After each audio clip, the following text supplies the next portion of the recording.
got out of her car after a crash near Silver Lake in south central Minnesota was struck by an SUV driven by a first responder. The state patrol says the 28-year-old woman from Hutchinson is hospitalized with serious injuries. She was hurt when she left the road, went into a ditch, and knocked out a power line. She was then hit by the vehicle of Silver Lake Fire Chief Dale Cosick as he arrived on the scene. The South Dakota Department of Corrections says a woman convicted last year in the 1981 death of her newborn son has been released on parole after serving less than 3 months in prison. 60-year-old Teresa Bentis was granted parole March 17th but was not immediately released. The case of the infant's death remained unsolved until 2019 when advances in DNA technology led investigators to Bentis. She entered an Alford plea to a first-degree manslaughter charge last October. She maintained her innocence but admitted that evidence could persuade a judge of corrections as a woman convicted to 10 years in prison with 9 years suspended. Fargo-Moorhead near 50 this afternoon. Some occasional clouds, wind picking up out of the south, and then southeast wind tonight strong, 16 to 36, cloudy, windy with some areas of rain overnight. Tomorrow, 51 the high, cloudy, windy through the middle part of the day with a chance of showers. 43, mostly cloudy. Paul Jurgens, News Radio, KFGO. She maintained her innocence but admitted that evidence could persuade a judge of corrections as a woman convicted to 10 years in prison with 9 years suspended. Fargo-Moorhead near 50 this afternoon. Some occasional clouds, wind picking up out of the south, and then southeast wind tonight strong, 16 to 36, cloudy, windy with some areas of rain overnight. Tomorrow, 51 the high, cloudy, windy through the middle part of the day with a chance of showers. 43, mostly cloudy. Paul Jurgens, News Radio, KFGO. She maintained her innocence but admitted that evidence could persuade a judge of corrections as a woman convicted to 10 years in prison with 9 years suspended. Fargo-Moorhead near 50 this afternoon. Some occasional clouds, wind picking up out of the south, and then southeast wind tonight strong, 16 to 36, cloudy, windy. So I want to know if there's some unwritten rule or if it's just me. Because you have projects, right? You have a list, your honey-do list, whatever you want to call it, your chores. And you try to select ones that should be easy to execute, right? That, okay, this is going to take X amount of time. Well, I mean, whether it's the unwritten rule or if it's just me, you might as well times that time by 3 at least, because it's never as easy as I want to know if there's there has never been a project, or if it's just, again, if there's an unwritten rule, or perhaps it's just me, there's never been a project that should just go as smooth and as easy as what you have in your mind, even if you've done it a few times. I mean, changing outlets, for example, should be an easy task. Pretty straightforward. Yeah, you go, you shut that power off, you go, you do the wiring, you put it back, and you forget about it. By 3, but I don't know. There is always something that seems to prolong whatever it is you're doing. If there's an unwritten rule, the outlet for me this weekend. There's never been a project that you just go.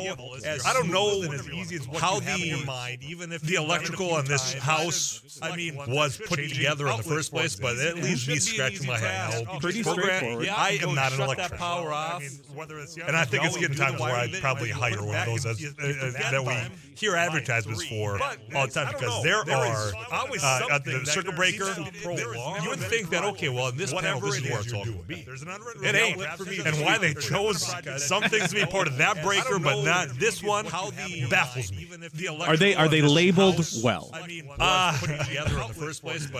Yes, for the most part. Because I discovered a tool that has been a complete game changer for me, because I'm like you. If it gets inside the wall with electrical, I'm not going to do it. Right. But outlets, light sockets, that kind of thing, I'm comfortable doing. But I found a tool where it's 2 pieces. One plugs into the outlet, and the other one, you go down to the breaker box, and you can just slide it along all the breakers, and it will beep when you get to the appropriate breaker switch for that outlet. So you don't have to do the back and forth and plug in a light bulb to figure it out. Because I'm like, so this is, you plug it in, it plugs right in like any normal outlet, and it'll tell you if it's wired properly or not. But I found a tool where it's 2 pieces. Find this online? Yeah, I think I saw it on a home improvement show, and then bought one for myself. Got an infomercial. When you get to the appropriate. But it seriously is. I mean, it is such a time, especially when you're doing things by yourself. You don't have which was the point here. So I go and I shut the breaker off for what I thought was the outlet. And I'm like, in my mind, I've already right in like any normal outlet, and I've got it to where I think it's all properly or set. not.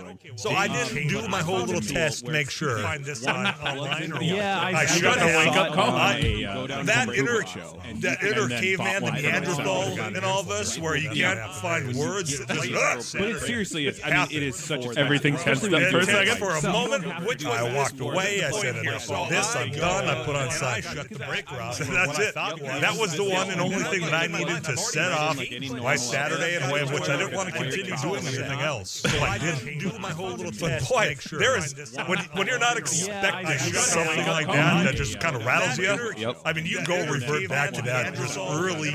You're in the cave. You're just and there's nothing worse than knowing you screwed up by not testing. It was entirely on.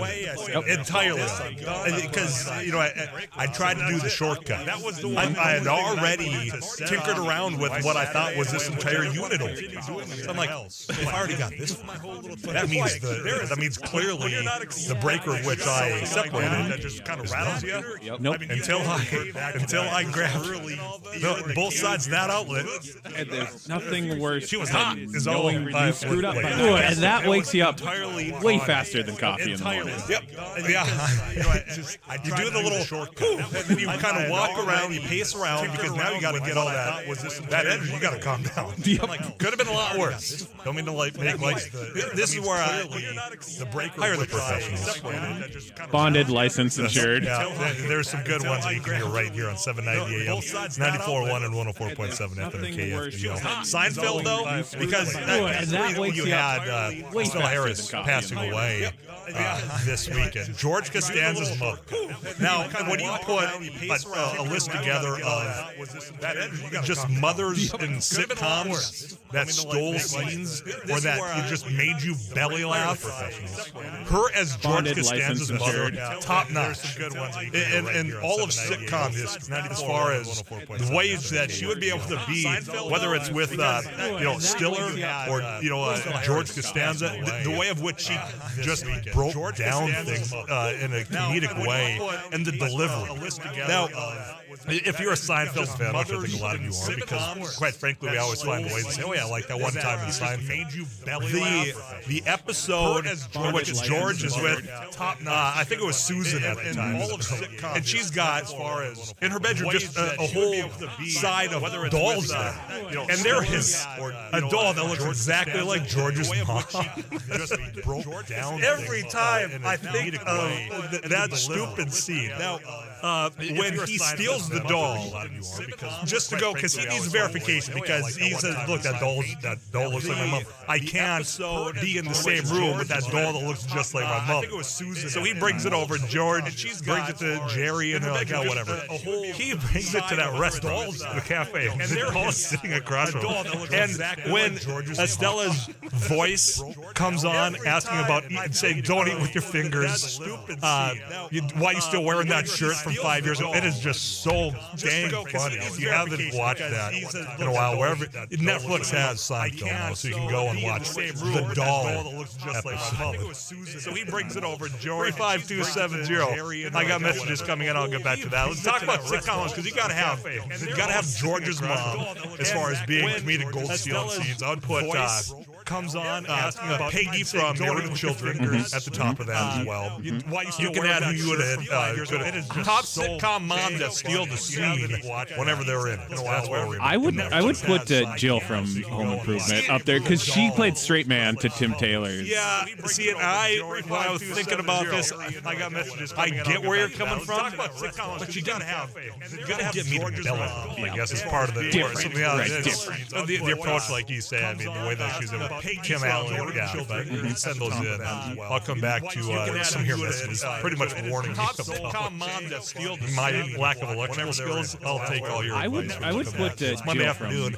KFGO time is 2:17. I'm Tyler Axis. You're listening to KFGO Fargo.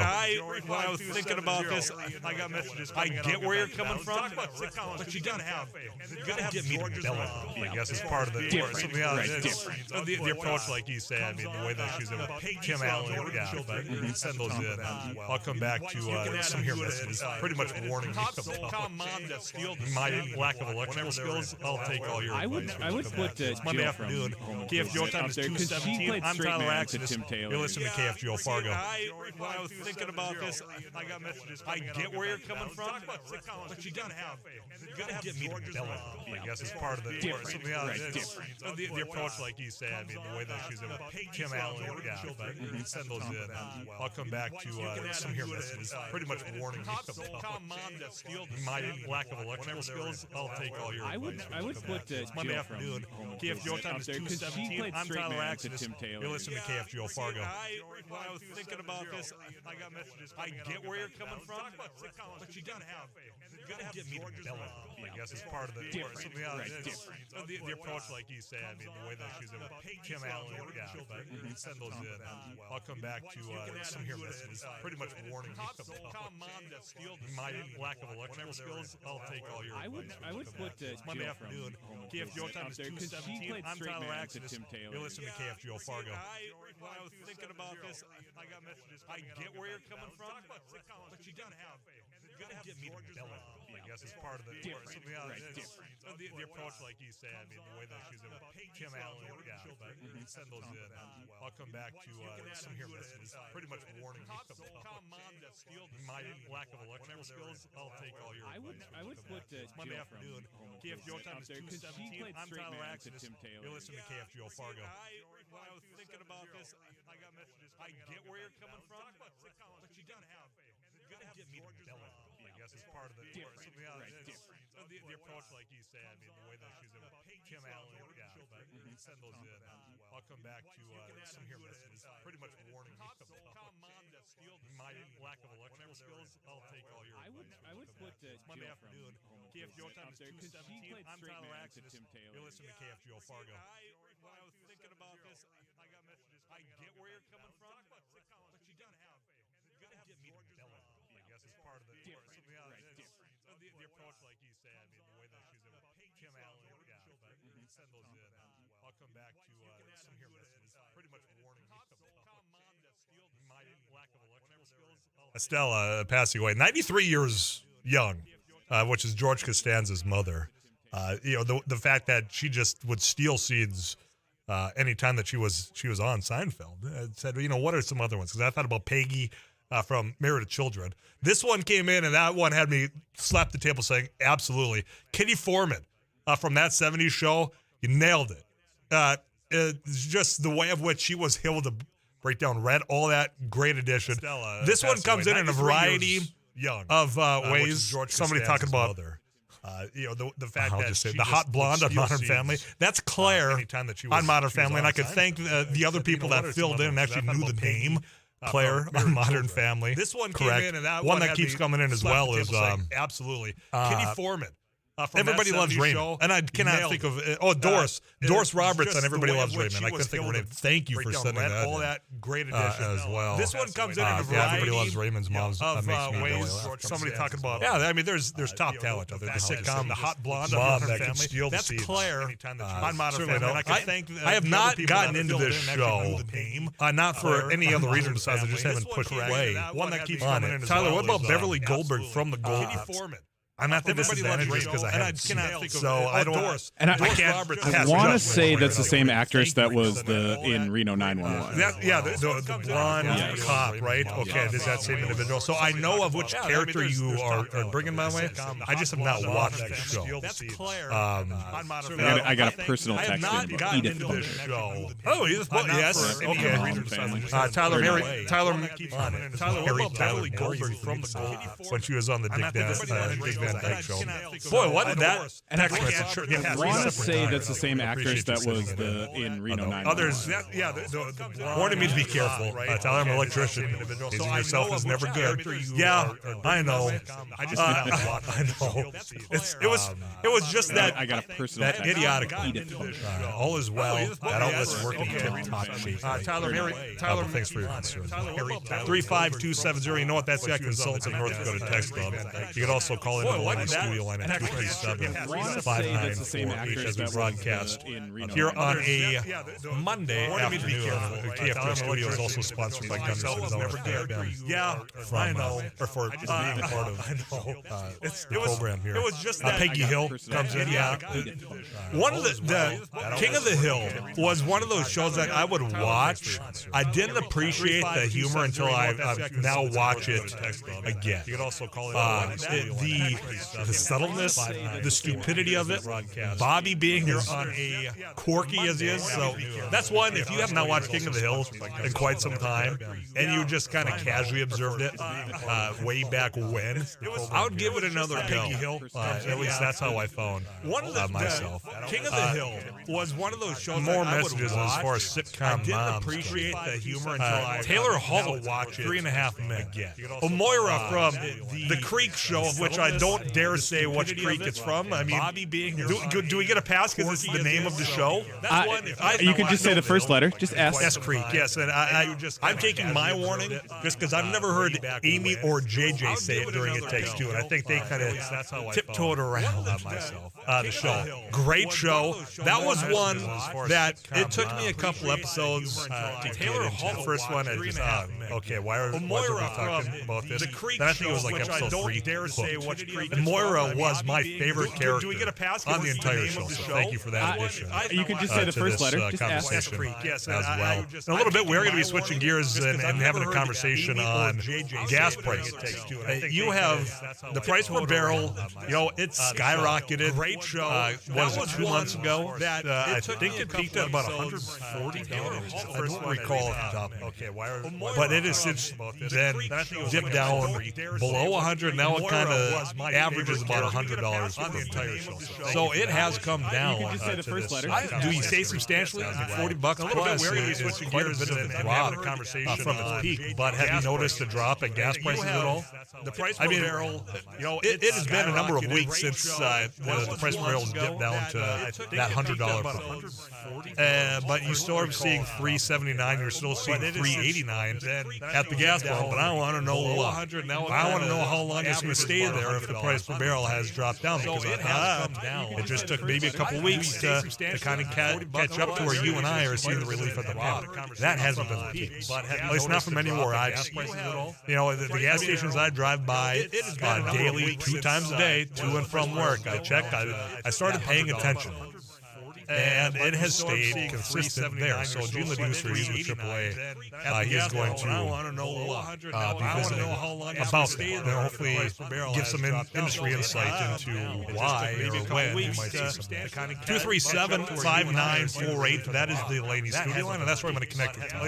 Tom, thanks for calling in. How are you today? The gas stations I drive by. Hey, Tyler, I'm good. How are you? I'm doing well. Surprisingly well for a Monday afternoon. I started paying attention. All right, glad to hear that. What's on your mind? I thought I'd call because I gave it, I think, at least a couple weeks. And if you recall, when the Biden administration wanted to have businesses mandatory vaccinations for if they were more than 100 employees, and Burgum and every other Republican were pushing each other over to get to a microphone and say, government can't tell business what to do. This is against our freedoms and everything. But yet, I haven't heard any of them say anything about the Department of Transportation forcing SkyWest to continue service at Devil's Lake in Jamestown. Now, correct me if I'm wrong, but isn't that government telling business what they can and cannot do? Tom, I can tell you you're wrong. I think you're absolutely right. That is something that we haven't broke. The fact that, and I don't remember where this service is, quote, mandated to provide this transportation, but I know it's in law, so therefore government's forcing this business to stay put and not leave. Well, my point is, you got to be on one side or the other. You're going to tell, the government cannot tell business what to do. Why are you okay with letting the Department of Transportation tell a company they have to continue service to a couple of towns in North Dakota that they're not making money on, apparently? I mean, the hypocrisy, it just fits with every other issue. They like their narrative, and if you don't agree, you're wrong. Tom, you couldn't have said it any better. I appreciate you bringing that up. I'm up against the clock, but I mean, Tom raises a great point. As far as if that's going to be your pounding of the drum, can't force us to do this as a private business, unless it's to do what fits into my little worldview. There is a level of hypocrisy there. I have not heard anybody griping as far as those in the state level or federal level that have to do with elected office in North Dakota saying, well, they can't tell us to maintain the service on a Devil's Lake in Jamestown. Now, for those residents that sometimes use that, I have no doubt that you're happy that it hasn't gone. It's completely...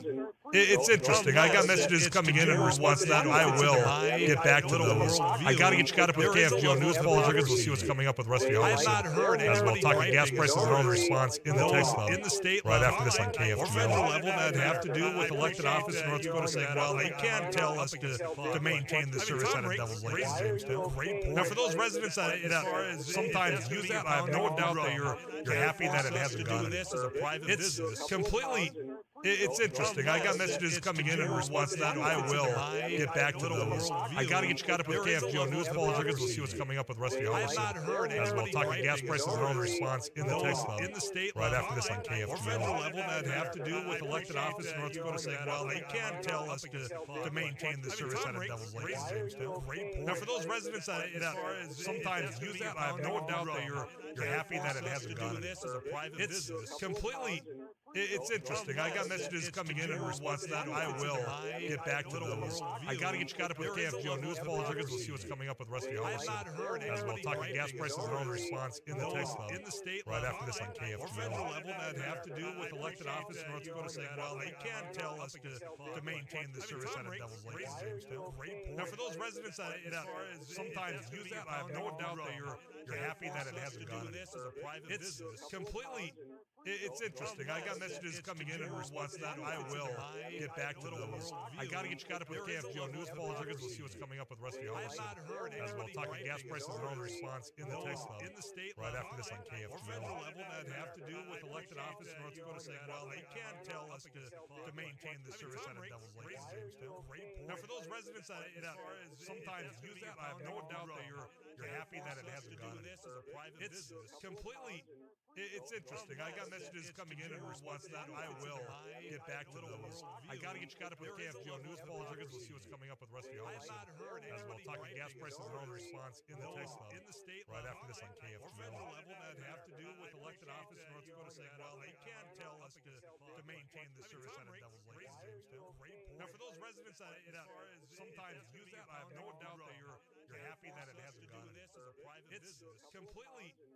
It's interesting. I got messages coming in. News and weather this hour brought to you by Accent Kitchen and Bath, your custom bathroom and kitchen destination. Get started today. Fargo-Moorhead, mostly cloudy. It's 42. I'm Paul Jiggins. A weekend search in Bismarck near the Missouri River for a missing West Fargo man was suspended with no sign of him. 38-year-old Daniel Olson was reported missing on October 28th. His car was found in a Bismarck parking lot several days later. Bismarck Police Lieutenant Luke Gardner says many locations were searched. Police, 2 search and rescue teams, and volunteers searched the Cottonwood Park area and other spots along the river. Several dogs, horses, a state patrol airplane, drones, and underwater sonar were used. There's no indication of a crime in Olson's disappearance. Tasha Carvel, News Radio, KFGO. An investigation continues into a weekend fire at a large storage complex at 650 2nd Avenue Northwest in West Fargo. Several days later. The fire was Saturday Bismarck Police afternoon. Lieutenant Luke Gardner Fire Chief says many Dan Fuller locations were says there were searched. squatters in that Police, storage 2 search unit and when the rescue first teams and units volunteers arrived. searched the Several Cottonwood people Park were area treated and for other burns in the spots along hospital. the river. It Several is dogs, possible that a horses, space a state needler patrol was the airplane, cause. drones, and 42 underwater sonar degrees. were This used. is KFGO There's no indication of a News. crime in A Olson's weekend search in disappearance. Bismarck near the Missouri River Tasha for Carvel, missing News West Radio, Fargo man was KFGO. suspended. An investigation continues into a 38-year-old weekend Daniel fire at a Olson was large reported storage missing on October complex at 28th. 650 His 2nd car was Avenue found in a Northwest Bismarck in West parking lot Fargo. several days later. The fire was Saturday Bismarck Police afternoon. Lieutenant Luke Gardner Fire Chief says many Dan Fuller locations were says there were searched. squatters in Police, that 2 storage search unit and when the rescue first teams and units volunteers searched the Cottonwood Parkway and other spots along the river. Several dogs, horses, a state patrol airplane, drones, and underwater sonar were This used. is KFGO There's no indication News. of a crime in Olson's disappearance. Tasha Carvel, News Radio. 42, KFGO. mostly cloudy. This is KFGO News. A person was injured in a crash this morning on I-29 north of Fargo. A rollover was reported around 4 near Gardner. One person was trapped inside and had to be extricated by Hunter firefighters and taken to a Fargo hospital. No information has been released on the injuries to that person. Hennepin Healthcare has a new policy which prohibits its doctors from working side jobs in law enforcement. The healthcare system's leaders say will end its contract for medical instruction with Minneapolis police. Injured in a crash, administrators say the policy change comes from a need to draw clear lines as to the hospital's fundamental mission. The interim medical officer says the dual professions of some doctors with police agencies is harming patient trust. Hennepin Healthcare employs more than 800 doctors and nurses.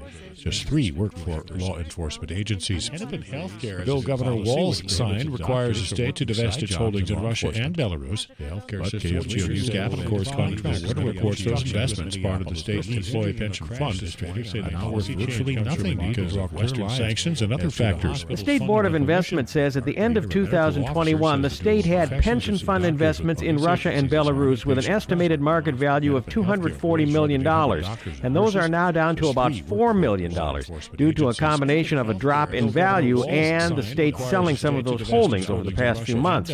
The board says, quote, prices for most securities have been marked down to near zero, reflecting the high uncertainty of when or if any value can be recouped. Officials do note that even before the devaluation, Russia and Belarus investments represented only about 1/4% of the state's pension fund investments. KFGO Weather Center forecast partly sunny this afternoon and picking up due to a combination of a drop in value and the state selling some of those holdings over the past few months. Southeast The board winds says, tonight, quote, 62 prices to for most 36. securities have been marked down to Some near rain zero, likely after midnight, reflecting cloudy the then high tomorrow, uncertainty windy of when through or midday. if any value There's can showers, be recouped. 51. Officials Just do 40 note for that the even high before on the Wednesday, cloudy, devaluation, windy, Russia and also Belarus cloudy and windy investments for represented only Thursday. about Lights no 1/4 possible of Thursday morning 1% at of 40, the state's pension partly fund to mostly investments. sunny Friday, 44. Weather Center forecast, Fargo-Moorhead, mostly cloudy, 42 degrees. Paul Jerkins, News Radio, KFGO. State selling some of those holdings over the past few months. Southeast The board winds says, tonight, quote, 62 prices to for most 36. securities have been marked down to Some near rain zero, likely after midnight, reflecting cloudy the then high tomorrow, uncertainty windy of when through or midday. if any value There's can be showers, recouped. 51. Rusty Halverson joins me in the KFGO studio that's sponsored by Gunderson's.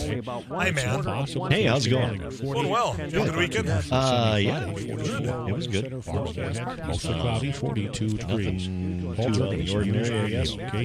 Laid back, huh? Yeah, Just chill. yeah. Okay, nothing wrong with that. Yep. The guy and the gal needs a weekend just not to do anything. Yeah.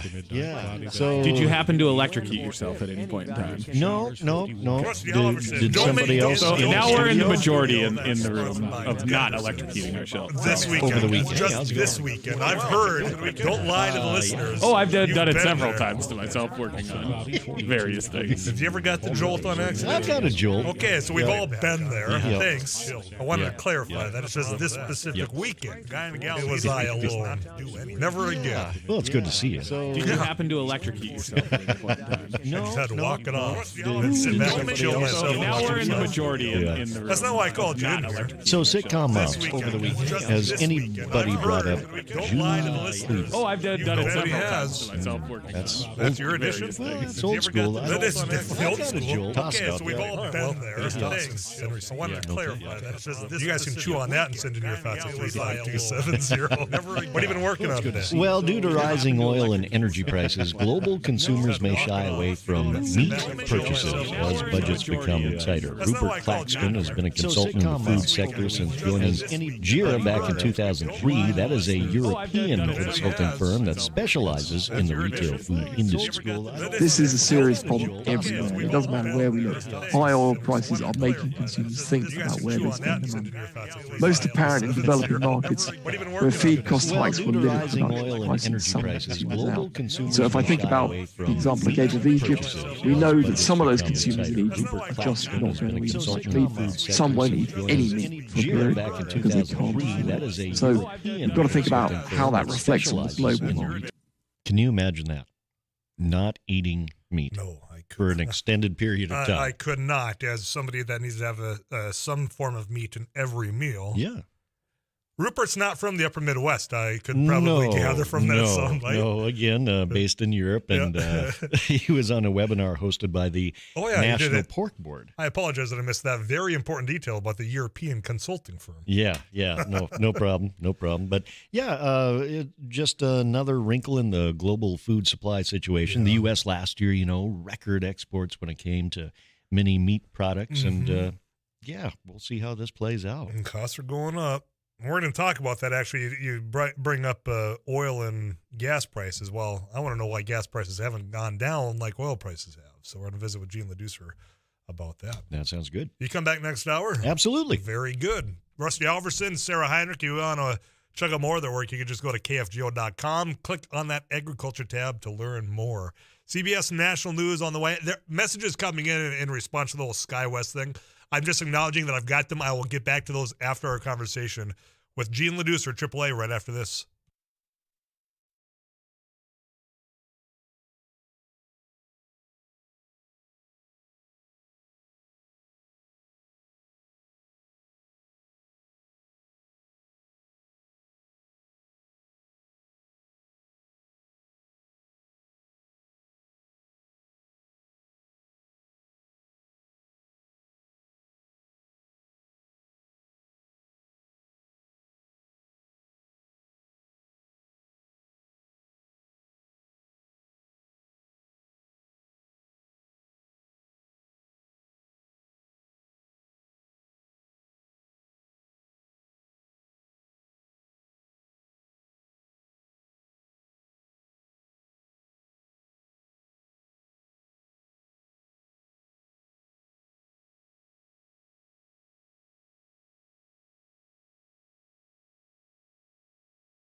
Driving to and from the KFGO studio over the course of the last few weeks, quite quite frankly, I haven't seen any shift in gas prices. $3.79, $3.89. It's been pretty steady there. And I'm curious because as I look up what crude oil's going for, it has dropped from the high that was a few weeks ago. In fact, maybe about a month or two ago. And I'm just curious what we can expect with gas prices going into these warmer days. Here to tell you about that, Gene Leducer. He's a friend of the show and with AAA, here to break some of that down. Gene, how was your weekend, man? Very good. Thank you much. Oh, very good. I'm curious. I mean, we've been watching gas prices. It's been a topic of conversation for a long time. And I just kind of laid out the scenario as far as, it's been a couple of weeks since oil's come down. Have not seen gas prices do the same. Is there a reason? Has the time not passed long enough? What are you hearing out there, Gene? Well, we haven't seen gasoline prices move much here in North Dakota. We're down about 2 cents on the week. Nationally, we're down 6 cents on the week.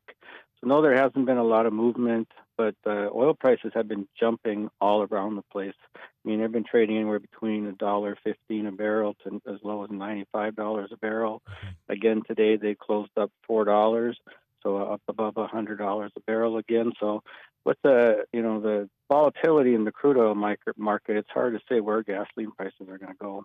Yeah, so it's volatility is kind of where you're coming from here, because I think of, I don't remember what the peak was. So if somebody out there does, Gene, or if you do, you can let me know, because I thought we were at about, was it 140, or am I overshooting as far as what the high was during the beginning parts of this Russian invasion of Ukraine?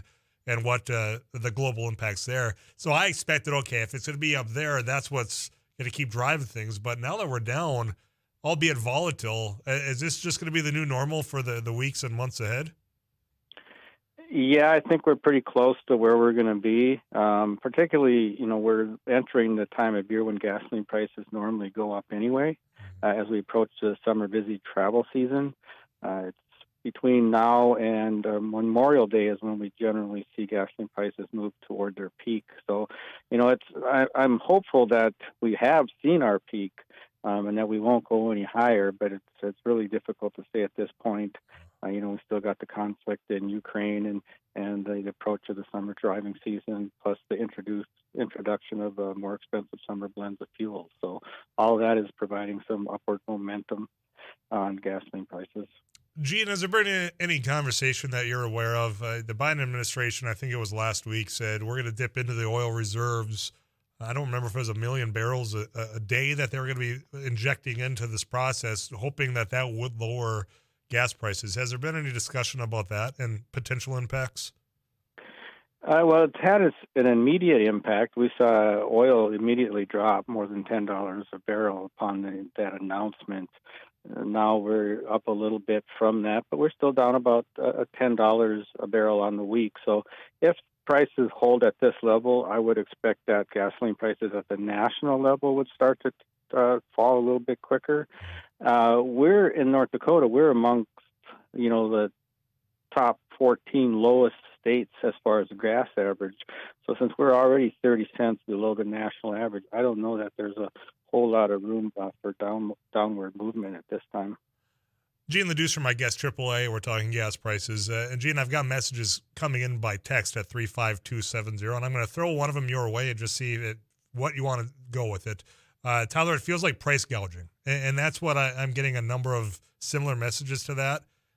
Your take on that as best you can, as far as, is it price gouging? Do you see any of that when it comes to price per gas versus price per barrel of oil? No, not really. Not what that we would term price gouging. What we generally see is when gasoline prices go up, they go up pretty fast. Again, retailers are trying to protect their margins, and their margins get squeezed as gasoline prices go up. I mean, just consider the fact that they have to pay more for credit card processing fees. And then when prices start to move lower, crude oil moves lower, they kind of pass those savings on a little bit slower so that they can increase their margins to, sustained operability at their gas stations. Okay. What else did I miss, Gene, when it comes to gas prices that you're going to say, why didn't you ask me this? I know that we're getting into as you were terming it, the more expensive driving season. Final word goes to you before I let you go. Well, the one thing I would point out is that we've been paying prices, or we have paid prices this high before. Back in 2008, 2011, and 2013, at Memorial Day, we were paying gas prices on average higher or very similar to what we're paying now. So we've been at this level before. We've seen it. We'll adjust, and while we don't like it, it's something that I think we'll be dealing with at least throughout this summer. Gene, I always appreciate your time, my friend. You take care, and we'll chat again soon, all right? Very good. Thank you much. All right, thank you. Gene Leducer, AAA gas prices, $3.70, $3.80, $3.90. That's quite frankly where I've seen it hovering. Does it impact your plans as far as what you're going to be doing over the summer months? Are you going to pull back at all? Or are you saying, no, you know what, I've been cooped up. This winter's way too long. I'm going to go out and do what I wanted to. And anyway. And also, let me know because the lowest I've seen in this area is $3.79. Is there anything that's been lower out there? You can let me know at the Consultants of North Dakota Text Club at 35270. I'm going to come back to some of your texts in about this, about the price gouging, and quite frankly, about the Sky West. So I'm going to push back in the text club. I will get to all that and more right after this KFGO weather update from Too Tall Tom Schmansky. Then we'll wrap up the first hour of Afternoons Live next.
I'm going to get to the text club. That's provided by the Ad Consultants of North Dakota.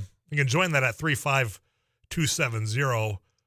Tyler, they will keep gas up as long as they can get away with it. A guy in Rutland dropped gas 20 cents in 2 weeks, which is now $3.69. So it's still hovering about that same area. There's a lot of text coming in saying, Tyler, it's simple. It's price gouging. They raced up with the price per barrel, but they don't drop that way. It's price gouging. There's a lot that are echoing that. Tyler, what about us farmers? We burn upwards of 1,000 gallons of diesel fuel a day during peak season operations.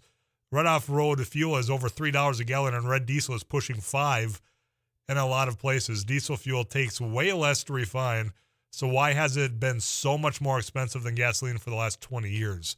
Comes in as a question mark. I think that's a fair question.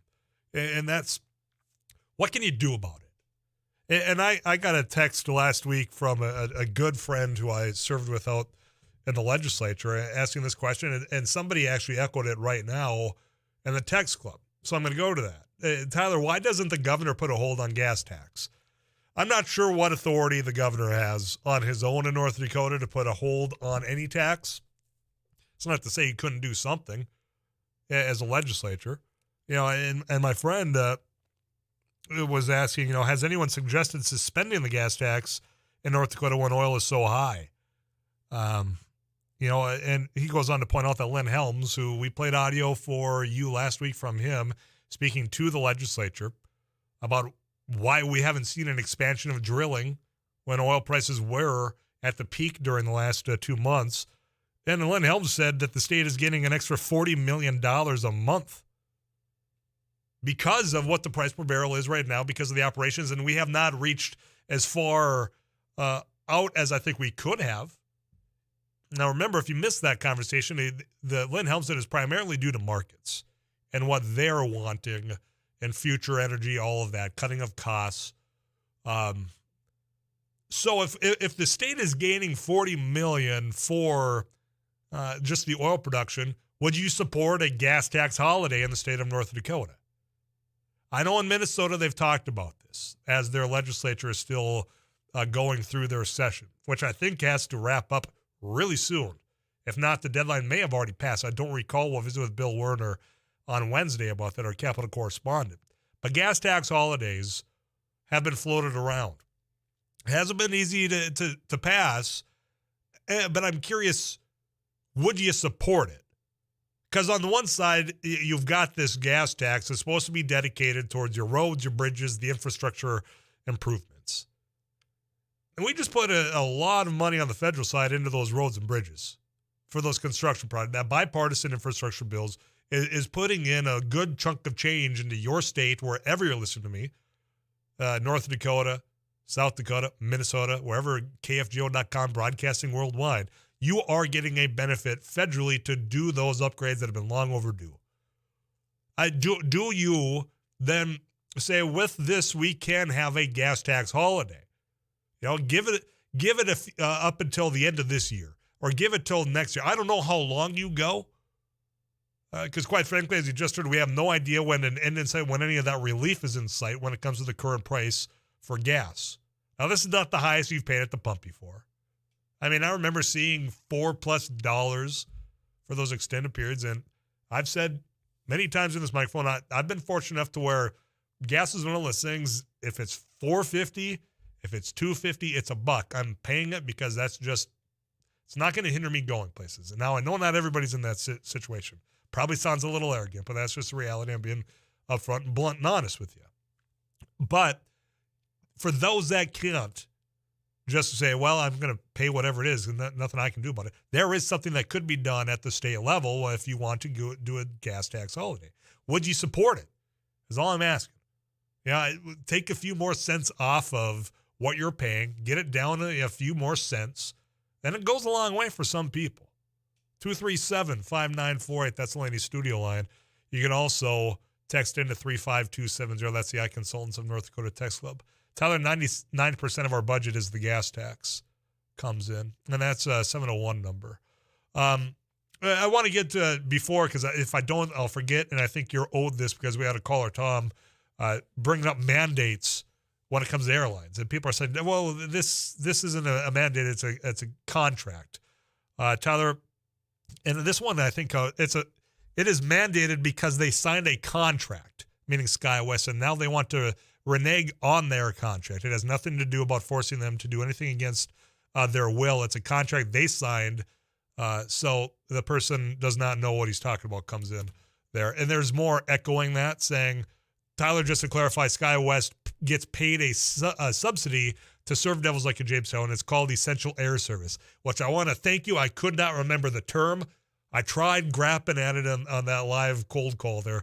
Essential Air Service. They want to pull out, meaning SkyWest, of those cities, and yet they're actively bidding to serve other Essential Air Service cities. That makes a lot of sense. And then they do LOL after that. It's the Essential Air Service. Thank you for providing me the term that was escaping me earlier. So bottom line is you're saying it's not apples to apples. It's more like apples to oranges as far as the comparison between the two. You sent it in. I felt I owed it to you to get that out there. When we come back, KFGO News is going to be following CBS. Thomas Beadle, he's the state treasurer here in North Dakota. Let's visit about what is going on or what did go on out in Bismarck at the Republican convention. He'll break it down for us right after this on 790 AM, 94.1 and 104.7 FM, KFGO.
different, don't they?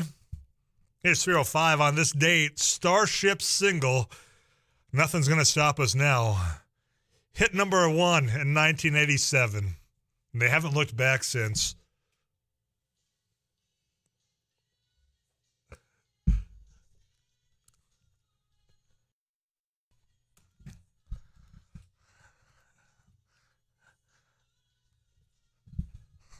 You're turning it up. Don't lie. Give me We Built This City on Rock and Roll above, but that's a different conversation. Also on this date, Kansas defeated Oklahoma to win the NCAA tournament. That was in 1988. Kansas taking on UNC tonight. Also, Arkansas beat Duke. Duke's not in the championship tonight, to win the NCAA tournament in 1994. We'll break down tonight's matchup a little bit later on with Matt English, but first, Paul Jurgens of that KFGO News Center.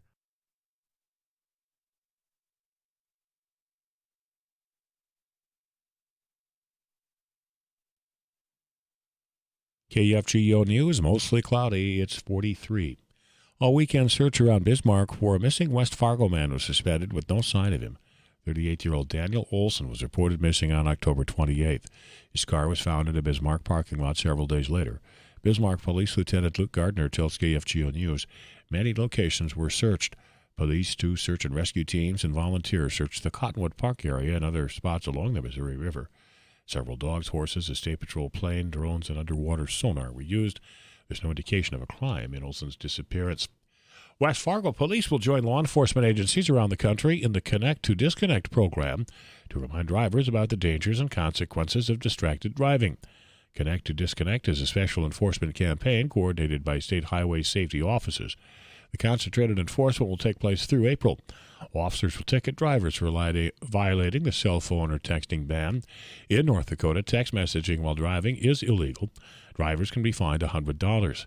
Drivers under the age of 18 are banned from using any electronic device and can be fined $20 and lose points on their driver's record.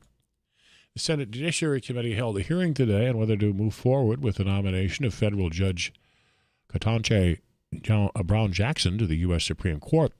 Senator Klobuchar says she's a strong supporter of Jackson. At this critical moment in our history, Judge Jackson has the qualities to make sure that the court and the Constitution work for the people of today. Some Republicans say Jackson was evasive during her confirmation hearing. They accused her of being too lenient in certain criminal sex cases. Senator Kevin Kramer says he's worried Jackson's judicial philosophy is far to the left of anyone else in the court. He issued a statement confirming he would vote against her nomination. KFGO captured more broadcast reporting awards of excellence over the weekend in the annual Eric Severide Awards competition in Minneapolis. KFGO News, Ag, and Sports won awards in the multi-state contest, sponsored by the Midwest Broadcast Journalists Association. The winning entries were chosen from among hundreds of submissions from radio and television stations in Minnesota, North Dakota, South Dakota, Iowa, Nebraska, and Wisconsin. Fargo-Moorhead becoming cloudy tonight and windy. Meteorologist Tom Szymanski has some rain chances in his overnight forecast and about 38 for the low. Tomorrow, cloudy, windy once again. Showers 51. Also cloudy, windy Wednesday. Areas of rain and or light snow and 40. Cloudy, windy Thursday. Another chance of light snow in the morning and only 40 for the high Thursday. 43, mostly cloudy. Paul Jurgens, News Radio, KFGO.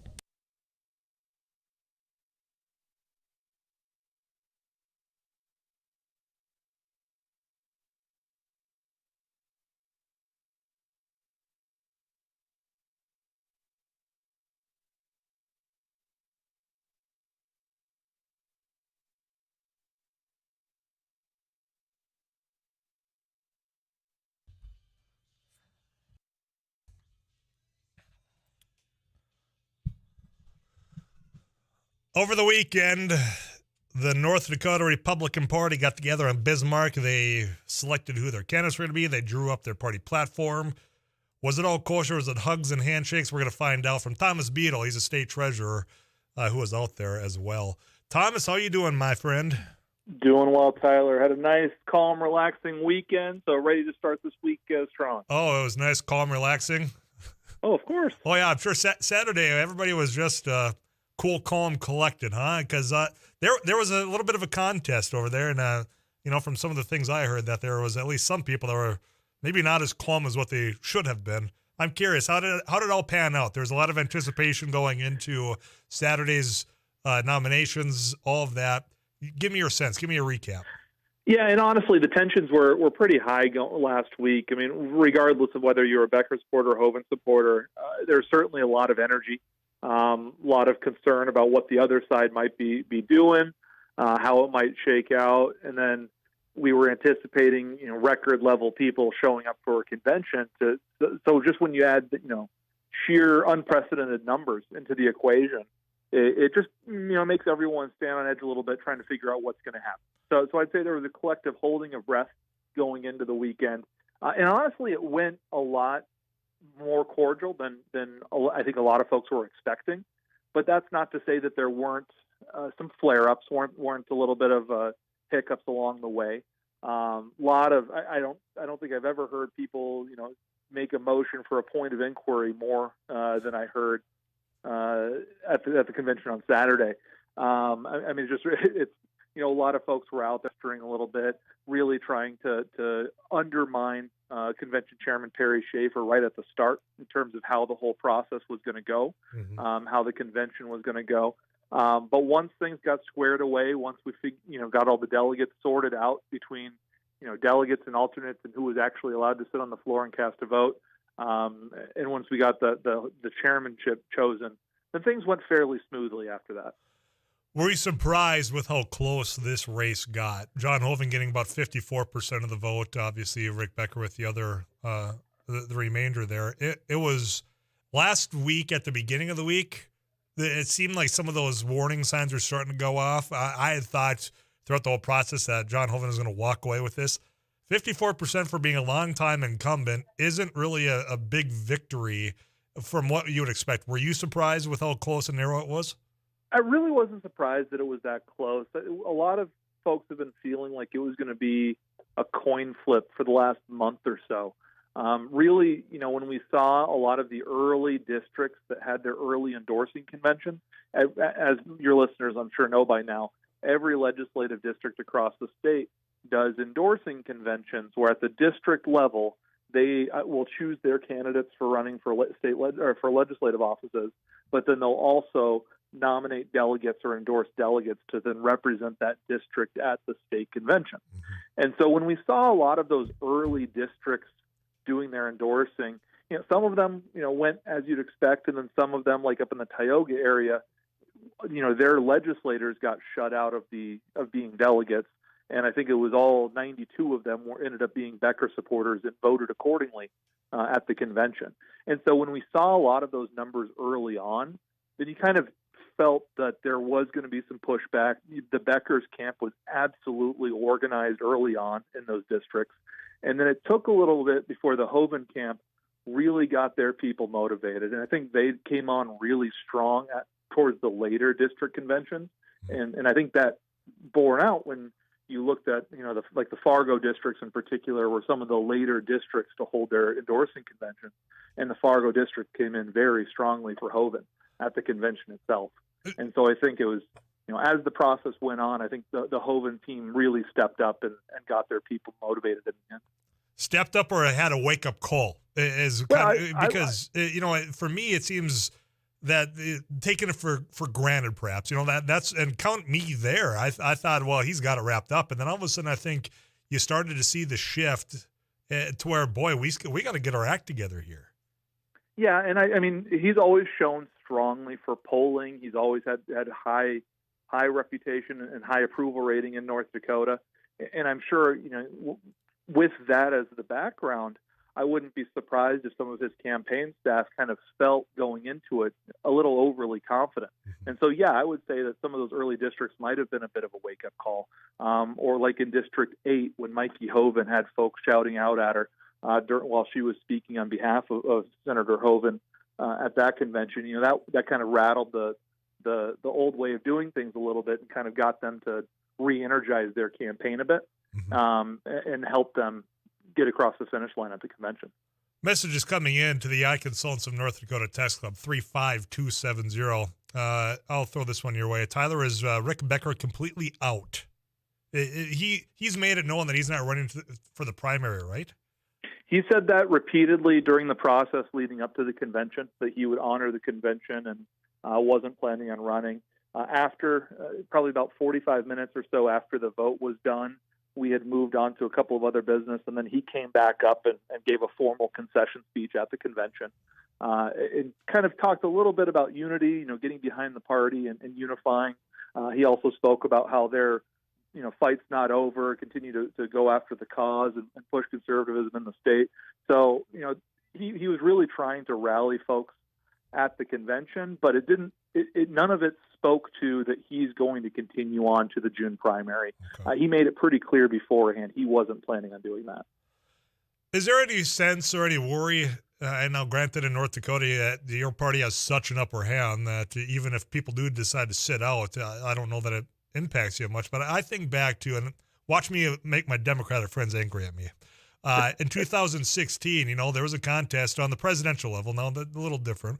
You had Hillary Clinton, you had Bernie Sanders, and Bernie Sanders had supporters all over in districts in the state, and they were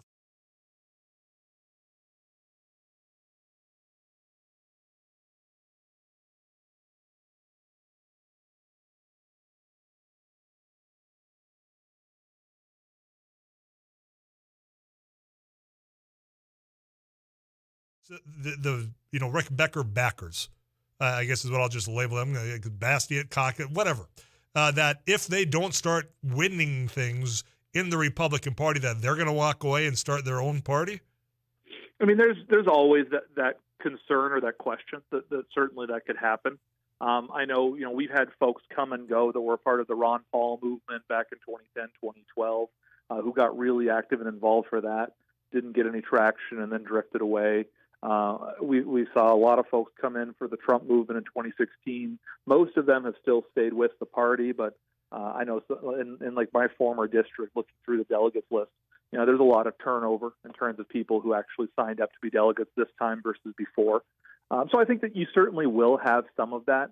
But I mean, I don't think that I think they're still pretty motivated. And just because Rick isn't running beyond this primary doesn't, I don't think he's going away. Obviously, he's got his Beck TV show that he had been doing. He's very popular on social media, and a lot of his followers have some similar channels and networks to get stuff out. So I think they're pretty committed to being engaged. We've even seen text messages come out from his supporters or some of his managers after the fact. Yesterday, there was two of them that came out.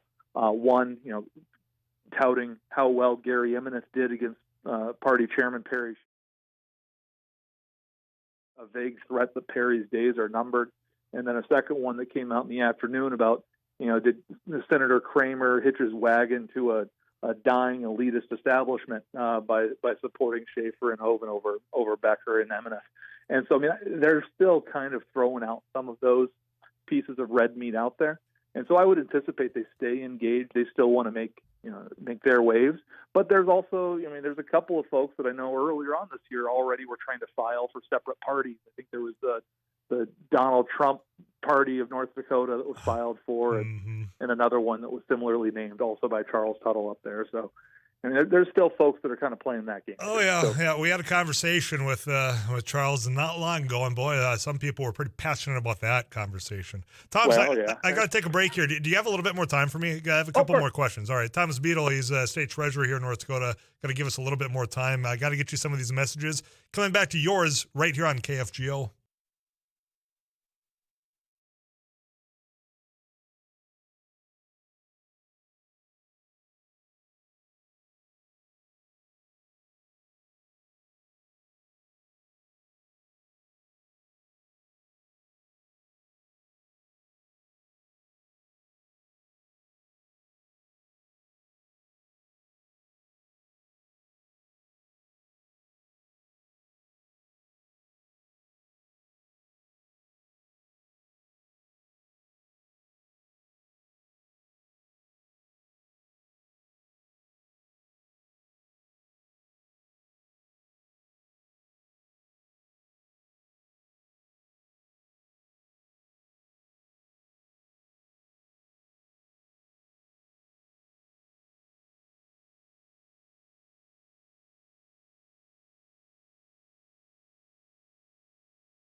Thomas Beadle is the state treasurer, Republican in North Dakota, and he was at the convention.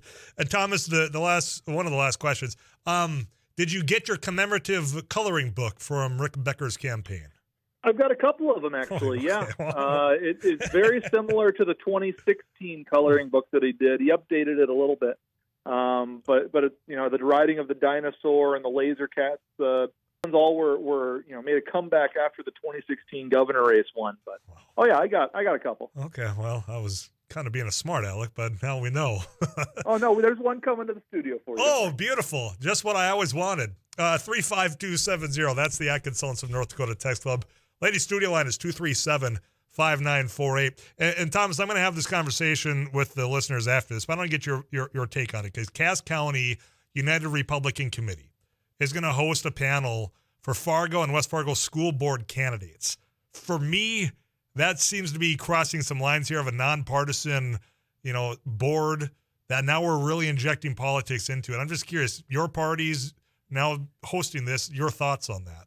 Yeah, that's something that we've been kind of going into that trend, that direction for a while, where the Cass County United Republican Caucus was sent out email blasts of if they've endorsed a city commission candidate and some other stuff. I know back in 2016 they had endorsed Tony Grinberg and another individual for the city commission race and a few others. And I think they're finding themselves in a position where they have a lot of candidates that reach out to them wanting to get kind of their seal of approval or be on their email blast saying, hey, I'm the Republican in this race, even if it is technically a nonpartisan office. And I think they're trying to figure out how to go about dealing with that and dealing with all of those requests that they receive. And I do know they get a lot of them. And so probably just using their network to host a sort of forum or a debate when really there's not a lot of debates or that take place for some of those races for city commissioner, school board. I think part of that is just them helping to amplify and get the message out there for folks. I'm always just disappointed that, especially for the school board, it's always so hard to find information on where these candidates stand and what they're hoping to do, just because there's not enough forums out there for them to get that message. Yeah, I think there is a conversation to be had there. Here's my fear of this situation, and I can see it unfolding, because they'll be talking about kitty litter boxes. They'll be talking about critical race theory, some of these idiotic, red flags that don't even exist being swept into this is what concerns me about I'm this. old enough to remember when my parents told me not to believe everything you read on the internet, and I think a lot of folks have forgotten that. Yeah, that's entirely it. There's a lot of gullible individuals, apparently, that will believe anything. I'm going to get into that because it's just a silly season, as they want to say in politics, started way, way, way too dang early for this election cycle that is now going to be underway. I mean, you've got a couple of districts left to get their legislative candidates endorsed. Is there anything about the convention that I missed that you're saying, hey, people need to know about this before I let you go? No, I mean, it was really the Hoven-Becker race was the big deal. I mean, the fact that we had over 2,300 people there, even when we were in Fargo in 2016, and we had 3 presidential campaigns with representatives there speaking on behalf, we still only had about 1,600 people. So to have that big of an increase is really astounding. And it'll be very interesting to see how that energy carries forward into the future. We did fantastic with our silent auction night. The governor's dinner raised a lot of money for the party. I mean, there's a lot of great things that came about this weekend that really will help the party going forward. But as you said, some of the legislative races are still to be decided. There's going to be other races that already did their endorsing that'll have primary battles, like Representative Eartelt's running. Got the Senate endorsement over longtime Senator Bob Eberle, and that's one that a lot of folks will be following. Jeff Magrum got the endorsement for the new District 8 here, and I believe Representative Dave Naring is taking that one to the primary as well, and there's a handful of other ones too that are going to be going out there. So there's going to still be a lot to watch as these races shake out on the state legislative race, and with the fact that we're going to have all of the leadership on the Republican side, the Senate Majority Leader, Senate Appropriations Chair, and the House Majority Leader all retiring those races will have big impacts on the next legislative session. Yeah, there's no doubt. Thomas, I'm up against the clock. I appreciate it, man. We'll chat again soon, all right? Thanks, sir. Have a good one. Yeah, you do the same. Thomas Beadle, State Treasurer here in North Dakota. Come back to your thoughts right after this. I got to get you with KFGO News next.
News and weather this hour brought to you by Dakota Monument. Dakota Monument Company, making memories last forever. Call for an in-home consultation. Fargo-Moorhead, mostly cloudy. It's 43. I'm Paul Juergens. Look for gas prices to remain about where they are in North Dakota for the next few weeks. That from Gene Ledusser with AAA in North Dakota. With the war in Ukraine, Ledusser says wholesale prices have both increased and fallen in recent weeks, and he does not expect much change at the pump. We're entering the time of year when gasoline prices normally go up anyway. As we approach the summer busy travel season, between now and Memorial Day is when we generally see gasoline prices move toward their peak. So, I'm hopeful that we have seen our peak and that we won't go any higher, but it's really difficult to say at this point. In Fargo-Moorhead, most convenience stores and stations are at $3.79. Ledusser says North Dakota is among 14 states where prices are below the national average. 43, this is KFGO News.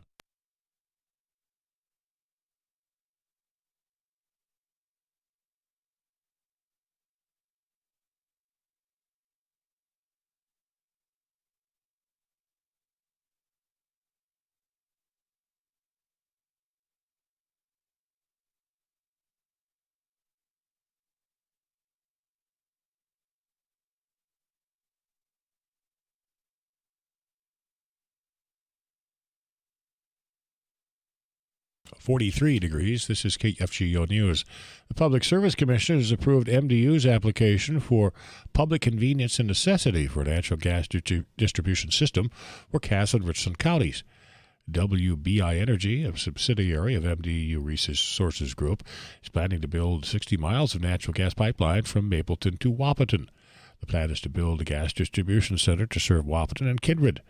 Commission Chair Julie Fedorchak says it's an exciting development for southeastern North Dakota. A lot of the folks in that area currently have alternative heating sources such as propane, coal, electricity, and wood. MDU anticipates signing approximately 40 to 60% of the households if they are granted a franchise for approval. WBI says the pipeline will be completed in late 2024. The South Dakota Department of Corrections says a woman convicted last year in the 1981 death of her newborn son has been released on parole after serving less than 3 months in prison. 60-year-old Teresa Bentis was granted parole March 17th but was not immediately released. The case of the infant's death remained unsolved until 2019 when advances in DNA technology led investigators to Bentis. She entered an Alford plea to first-degree manslaughter last October. She maintained her innocence but admitted that evidence could persuade a judge or jury of her guilt. She was sentenced to 10 years in prison with 9 years suspended.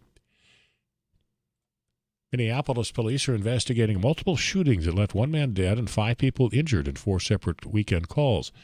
2 people are in jail. The shootings were reported Saturday and yesterday. One man who was shot Saturday night died yesterday. The other 5 people who were shot are expected to survive. Police have not said if any of the shootings are related. Members of the Norwegian Home Guard were back at Camp Ripley in central Minnesota over the weekend, resuming a decades-long tradition. The Norwegian troops first came to train with the Minnesota National Guard 49 years ago.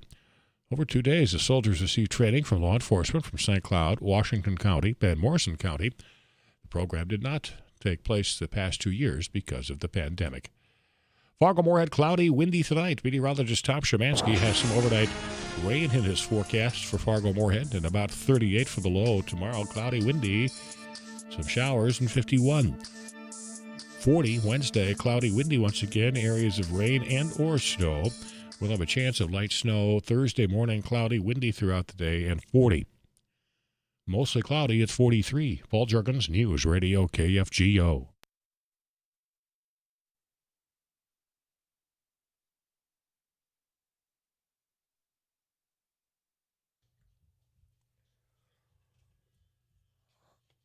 Welcome back, Rusty Halverson of the KFGO studio. Thank you, Tyler. Been a busy man today. On a Monday, I would expect nothing less from you. Yeah, absolutely. Absolutely. What have you been working on? Or the last hour, we're talking about rising oil and gas prices, what that means as far as meat consumption. Yeah. Well, the potato industry, some folks a little concerned about news from USDA. The Animal and Plant Health Inspection Service last week announced that Canada is expected to soon resume exporting Prince Edward Island table stock potatoes into the U.S. Potato wart is a soil-borne disease that reduces yield and marketability, and for which there is no cure. National Potato Council CEO Cam Quarles says if the shoe was on the other foot, Canada would not be so forgiving. Not a chance. Not only is it theoretically would they not allow it to happen, look back in history, they didn't allow it to happen. They said, deal with your pest issue, prove to us that your operation is clean, and then you can get back to business. And that's exactly what we did. PEI didn't have to deal with that this time around, but we think this was the right position to be in, and we're going to stay at it. Now, back in November, Canadian authorities voluntarily suspended exports of all potatoes for consumption and planting from Prince Edward Island following a detection of potato wart disease. It's not known to occur in the U.S. Ag Secretary Tom Vilsack saying the decision based on sound science. These table stock potatoes must be washed in PEI to remove soil, treated with a sprout inhibitor, graded to meet #1 U.S. standards, according to USDA. And any shipments will be inspected by not only Canada, but also the U.S. as certified, meeting USDA requirements. Potato wart is the name of this thing. Mm-hmm. The official scientific name, potato wart? I guess so. Wow. No idea. It reduces the marketability. Yeah, anything that's got got the word wart in it isn't exactly something that somebody wants to purchase. It's kind of a G, you think? Yeah, but that's a no-brainer. Yep. And they do have a national surveillance program in place, and APHIS is going to work with Canada to increase confidence in its long-term management plan for potato wart in PEI. All right. Very good. I never knew of such a thing existed as potato wart. Yeah. Now I know. Always half the battle. Appreciate it, Rusty. It's a thing. It's a thing. Did not know. Didn't think I needed to, but now I do. You come back tomorrow? Back on a Tuesday. Very good. Tuesday afternoon. That'll be here before we know it. Rusty Halverson, Sarah Heinrich, multi-award winning journalist of agriculture. You can go to KFGO.com if you cannot wait until our update tomorrow to learn a little bit more. CBS National News on the way. I'd asked the last question of Thomas Beadle was, should a political party be hosting panels for school board candidates? When you see the heated conversations around school boards in general, including what you read in the paper today about kitty litter in the bathroom, which is just simply not true. Idiotic. How did we get so gullible to believe things like this are taking place in public schools? Let's have that conversation when we come back here on KFGO.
Time is 3:43, fast approaching 3:43.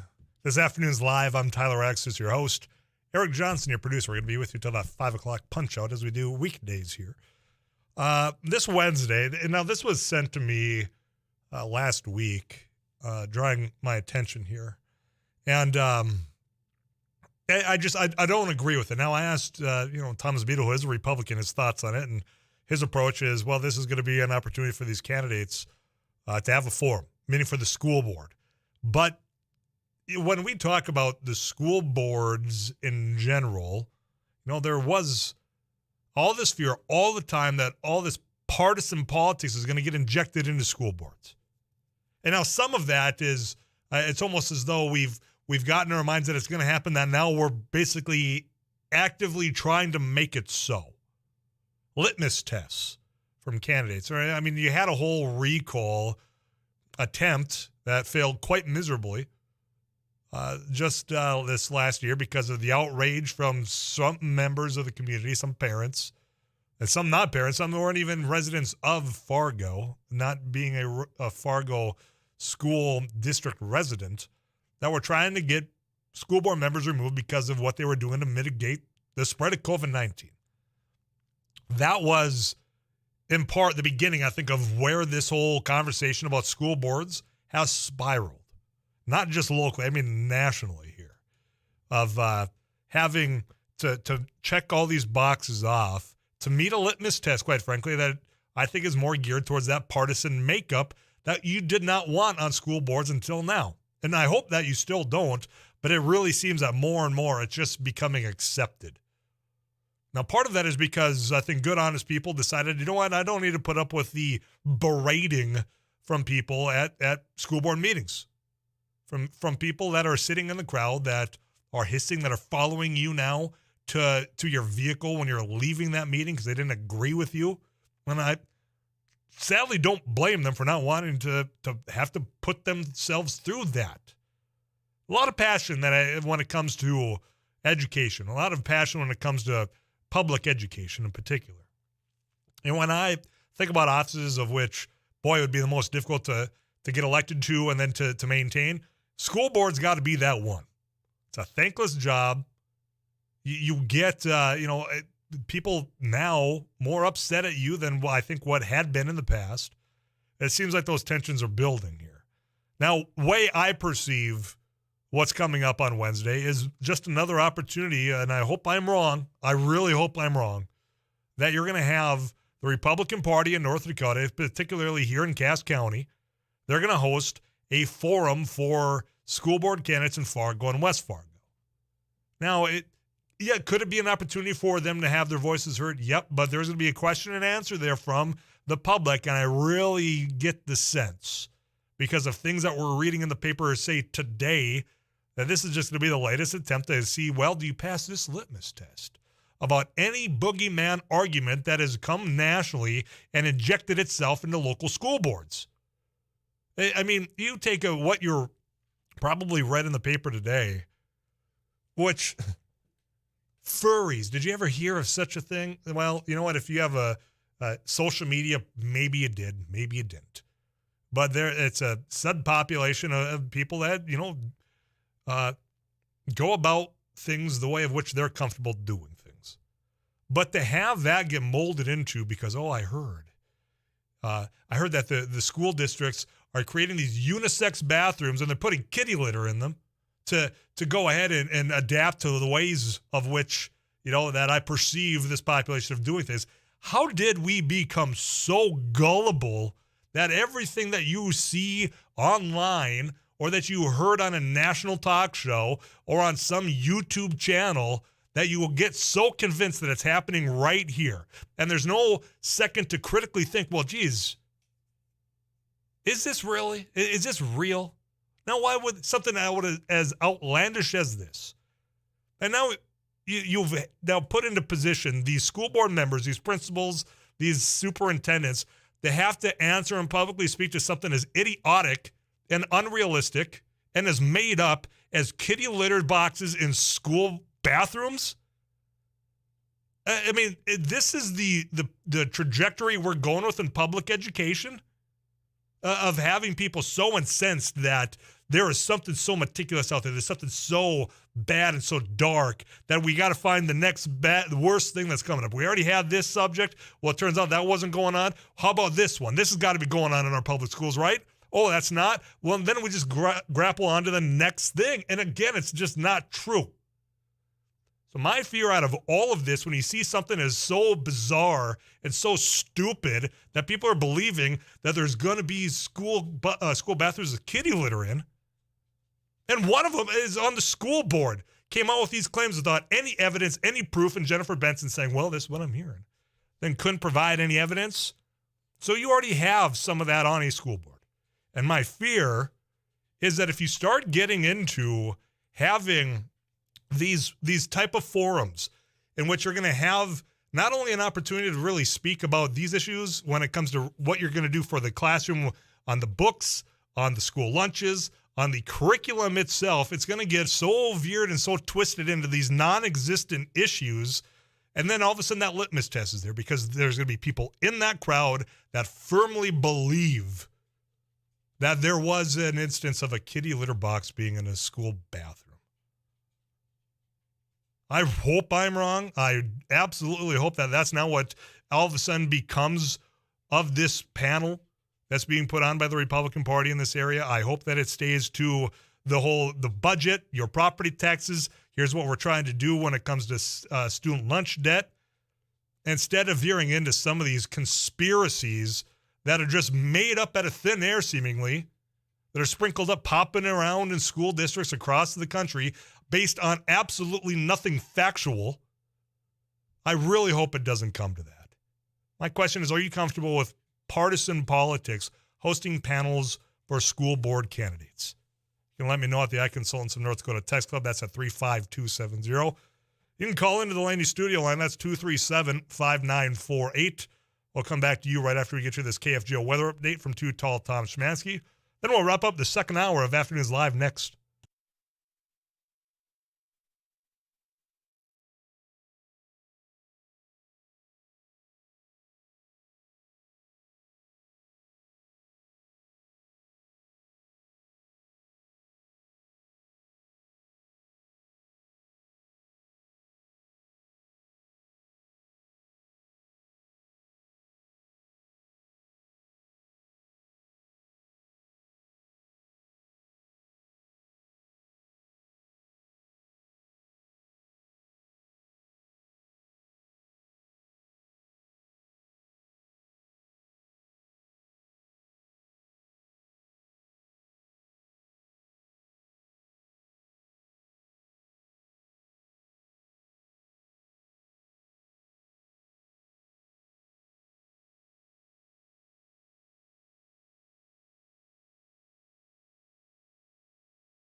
things you just heard that I want to highlight because there's some programming notes coming your way for Afternoons Live.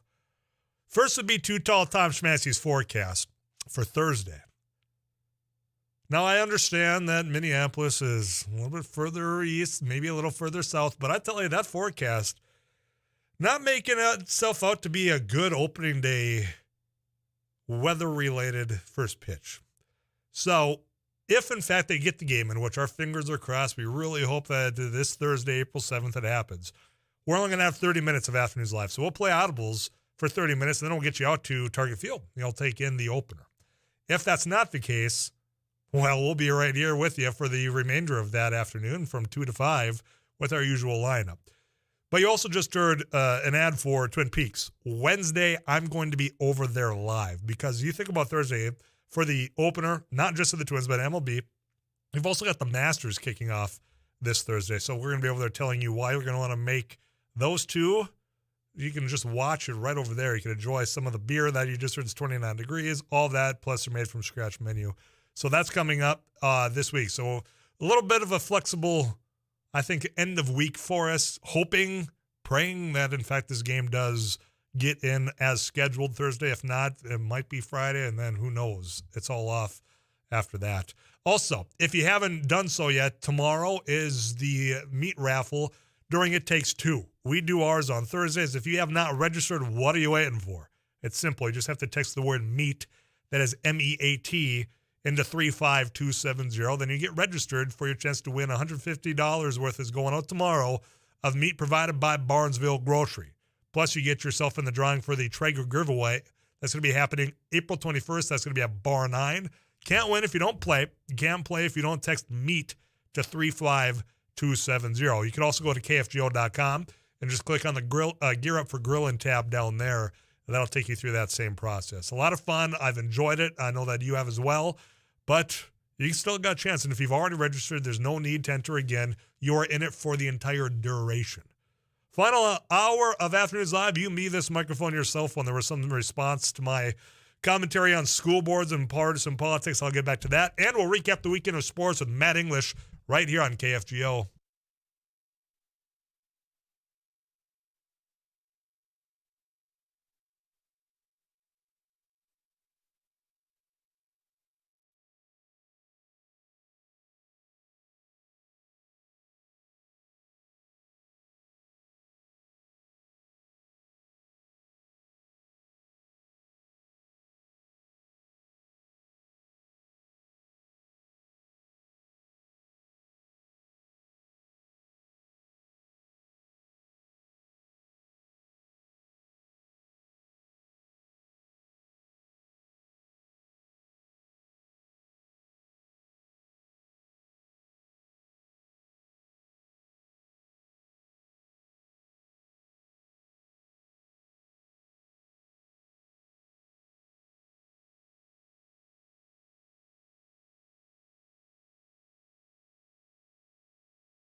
KFGO News is a minute away. Paul Juergens is behind the KFGO News studio microphone. He'll get you all the latest headlines.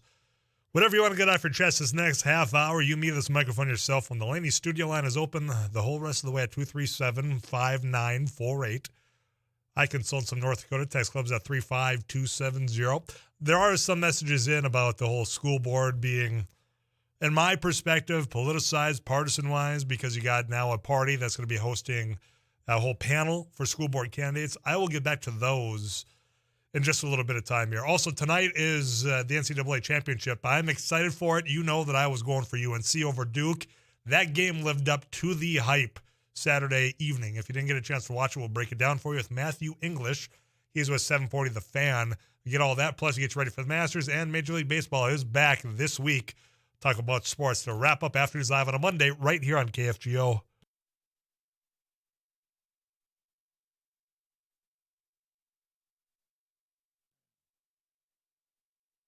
KFGO News, partly sunny. Fargo-Moorhead, it's 43. I'm Paul Juergens. A weekend search around Bismarck for a missing West Fargo man was suspended with no sign of him. 38-year-old Daniel Olson was reported missing on October 28th. His car was found in a Bismarck parking lot several days later. Bismarck Police Lieutenant Luke Gardner says many locations were searched. Police, 2 search and rescue teams, and volunteers searched the Cottonwood Park area and other spots along the Missouri River. Several dogs, horses, a state patrol airplane, drones, and underwater sonar were used. There's no indication of a crime in Olson's disappearance.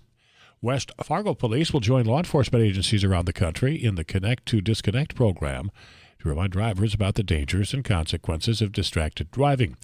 Connect to Disconnect is a special enforcement campaign coordinated by state highway safety officers. The initiative will take place through the month. A southern Minnesota farmer has been sentenced to a year in prison for farm loan fraud. 54-year-old Mark Angelkis of Slayton pledged more than 15,000 bushels of soybeans as collateral to the USDA in order to obtain a loan of nearly $80,000.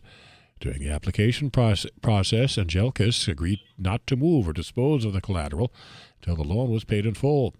However, the USDA learned in 2016 that Angelkis had removed the pledged grain without prior approval and sold it. Angelkis also defaulted on other farm financing from the USDA, resulting in a total loss to the government of more than $435,000. KFGO captured more broadcast reporting awards of excellence over the weekend in the annual Eric Severide Awards competition in Minneapolis. KFGO News, Ag, and Sports won awards in the multi-state contest sponsored by the Midwest Journalists Association. The winning entries were chosen from among hundreds of submissions from radio and television stations in Minnesota, the Dakotas, Iowa, Nebraska, and Wisconsin.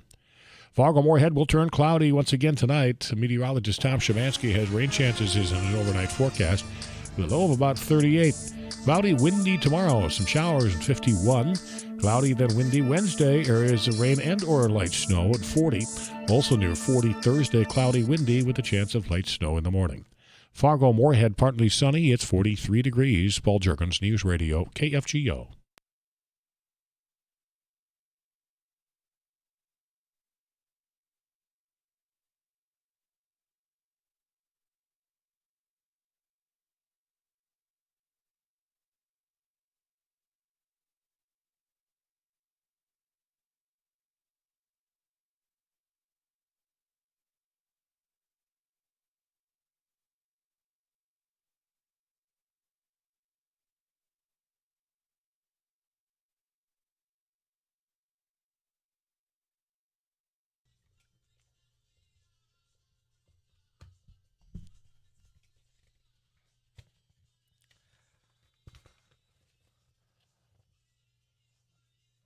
I did not watch the Grammys last night, but I do want to know, Foo Fighters made history, won all 3 Grammys, of which they were in a category.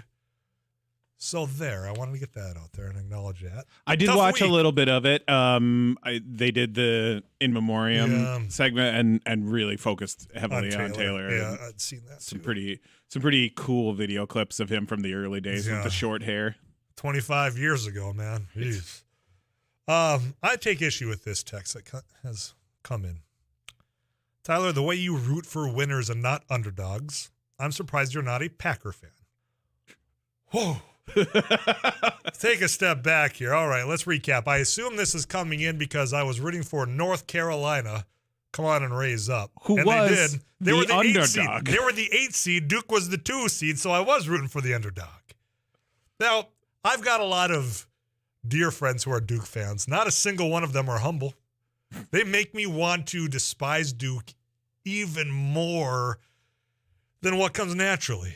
So I was having a real good time, real heck of a good time Saturday watching, which was quite a game, to be honest with you. I mean, from start to finish, the way of which Duke would pull ahead, then all of a sudden UNC would come back, ultimately UNC taking over in the latter part of that second half to win.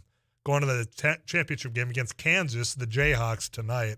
I'm rooting for UNC tonight as well.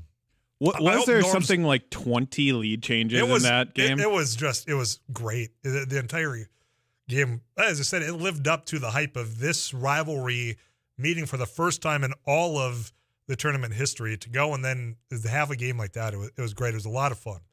But also, I root for the Carolina Panthers, and no way are they winners right now. Again, I take issue with your text and your premise. It's been a minute. I mean, you had a good 3-year window in the late aughts.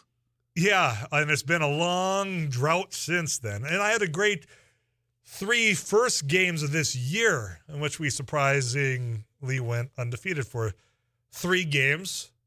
And then what do we end up, 7-10? Or something even more embarrassing than that. So I root for underdogs, Texter. The only front-running team in your repertoire is the Bison, and they were not a front-running team when you started liking them. Correct. Thank you for adding yet another example of why I do root for underdogs. Now, if I don't have a dog in the fight, see what I did there? Then I'm always on the underdog side. I always want to see that Cinderella story that came up. It's the only time that I didn't really root for the underdog in this tournament was when was it St. Peter's or St. Peter came up against UNC. I don't know what it is about me and the Carolina teams, but that's the dance had to come to an end, and if it had to end with anybody, I'm glad it was the Tar Heels. 237-5948 is the Laney studio line. You can also text into the Eye Consultants of North Dakota text club, which many of you prefer. That's a 35270. St. Patrick's Day. Boy, no, that was a while ago. April Fool's Day. That was just on Friday. This one, okay, I'm not an April Fool's fan by any means. I think it's quite frankly idiotic. But sometimes if you can pull off a good prank, fine, I'll applaud you. This one, though, has this brand in trouble over in England, which, if there's one of these locally here, can you direct it to my attention? A Beer of the Month Club? If there is one of those in this upper Midwest, which I could subscribe to, a Beer of the Month Club, 35270, I would.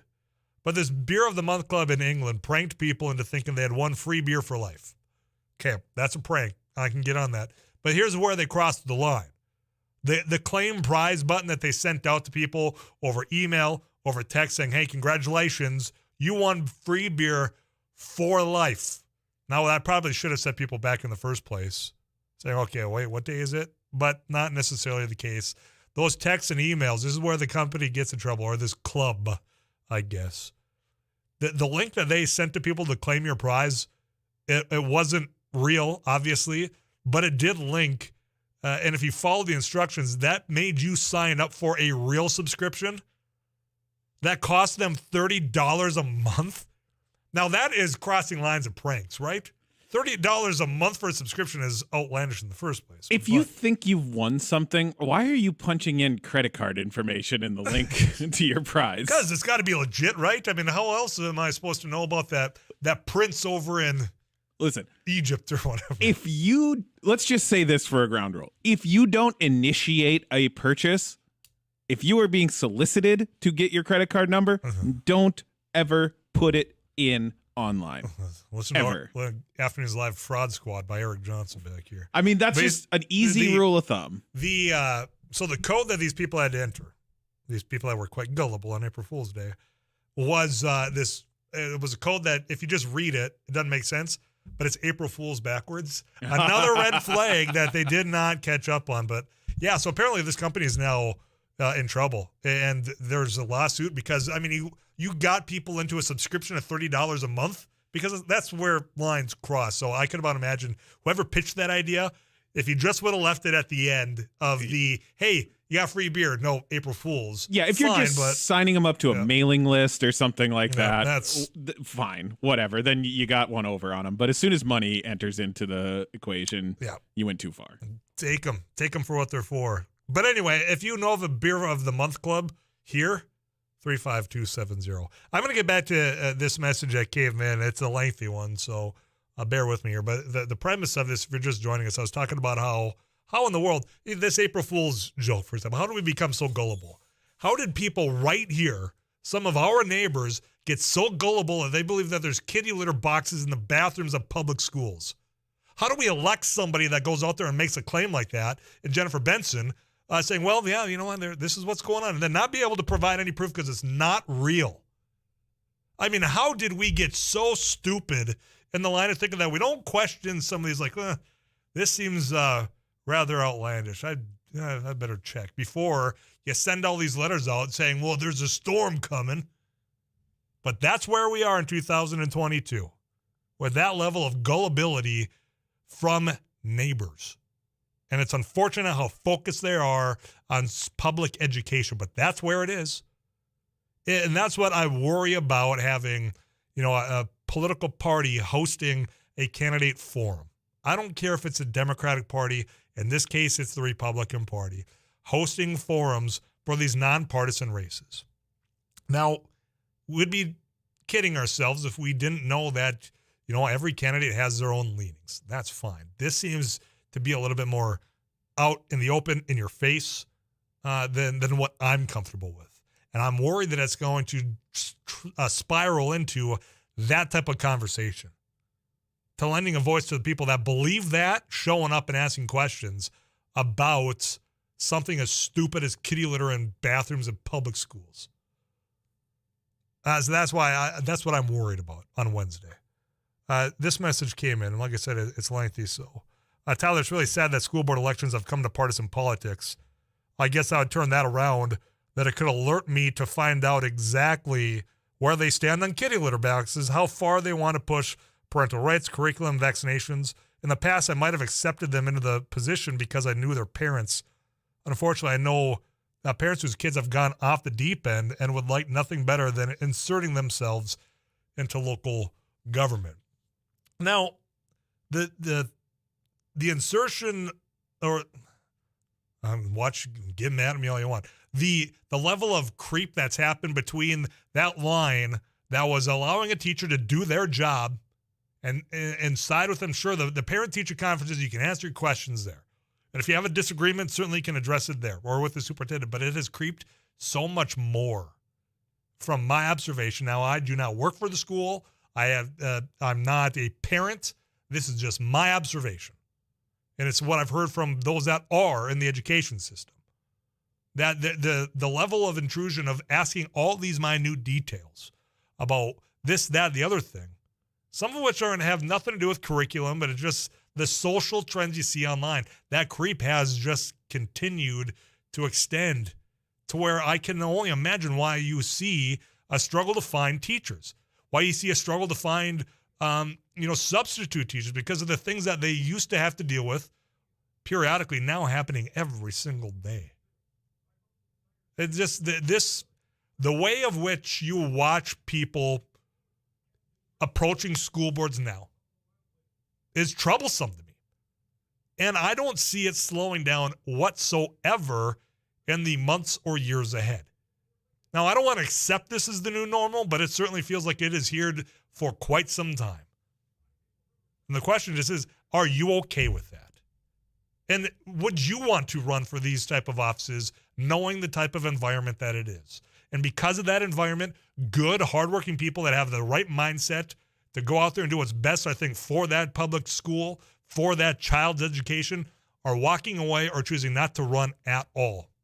And that's only going to accelerate the idiotic stances you're seeing from certain school board members and certainly from some members of the public.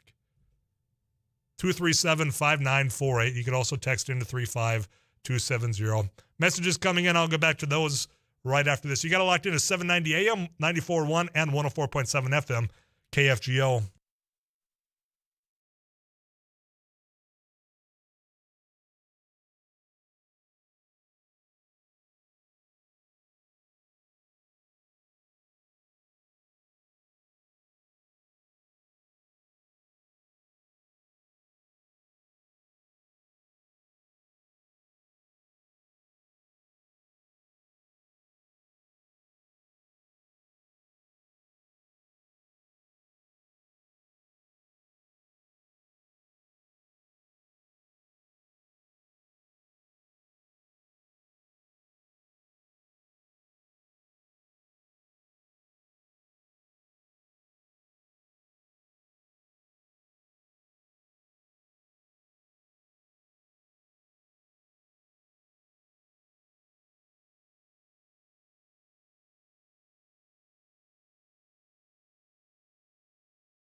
I'm trying to figure out where this message, this texter's going here. Tyler blamed the public school system. They no longer educate kids. And where is this coming from? I'm just flabbergasted at this text as to where you get that public schools are no longer educating kids. Because I know teachers, I know coaches, I know school board members that all do a hell of a good job. And if you look at general public opinion in the upper Midwest geared towards, your level of confidence in your thoughts on the public education system, through the roof, high levels of support. I do believe why this type of conversation is occurring is because those that disapprove are the very, very vocal minority that are stomping around, and they create scenes at these school board meetings. They threaten in passive ways that if I don't get answers at this point, there's a storm coming. Which, quite frankly, that is language used and the whole QAnon thing. But the fact that those scenes have become so disruptive, I think that's got people set back asking questions that were unnecessary. Count me in with those that have high regards for people that want to be teachers. I think there is hardly any other job as important as providing that public education or just that general education to our children. And often they're not thanked, but we say, well, hey, you know what? We approve of them, but we don't really allow them to do their jobs. But I don't understand where no longer educating kids. Elaborate. One thing, and there's a message in here that it's coming down to respect, right? And I think this text is talking about, look, anybody that was a police officer, school board member, county commissioner, the amount of respect that was once there certainly has dropped. Now, that's not to say that there's not an appropriate time and place to question decisions in a civil way. It's that part, the incivility and the lack of respect in conversations that we just find ourselves in. And then it gets to a point at times where it seems like people just try to outdo each other about how miserable they've got it. Oh, you think you've got it bad? Well, wait till you hear this. And that's just keeps snowballing. The further we get into this year, the further we've gotten into, all of last year, and the more we go on, it's just who can say who's got it the worst? And then shout about it so everyone else knows about it. My observation, I don't know how you turn it around. I don't have the answer. But until we find out what's driving that, this whole spiral into this anger towards each other and the lack of, well, I just trust you to do your job. You're hired through our tax dollars to go educate. I trust you to do it. I hope those days aren't behind us, but sometimes I worry that it's starting to slip from the reality that is our current situation. Get you caught up with KFGO News. We'll check in and see what Paul Jurgens has been working on. When we come back, sports, Matt English filling in for Derek Hansen. You had a great game on Saturday. We'll see if there's going to be a great game tonight. Also, you've got Twins opener on Thursday, the Masters. There's a lot to recap, and we'll do that right after this. I'm Tyler Axis. This is Afternoons Live on KFGO.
News and weather this hour brought to you by Muscatel Pre-Owned. Muscatel's was voted #1 by LocalsLoveUs.com for good reason. So stop in today to Muscatel Pre-Owned, just off of Exit 1 in Moorhead. Fargo-Moorhead, partly sunny, 44. I'm Paul Jerkins.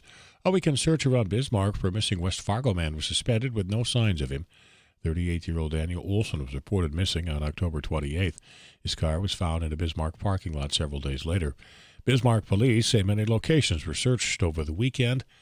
Several dogs, horses, a state patrol plane, drones, and underwater sonar were used. There's no indication of a crime in Olson's disappearance. A driver was taken to a Fargo hospital after he lost control of his car on I-29 near Gardner, north of Fargo this morning. Cass County deputies responded to the call. The 30-year-old man was not able to free himself from the seatbelt after rolling the car onto the driver's side. He told deputies that he had worked an overnight shift and veered into the median. He was taken to a Fargo hospital. The extent of his injuries has not been released, and there's no information on whether a citation was issued. 44, this is KFGO News.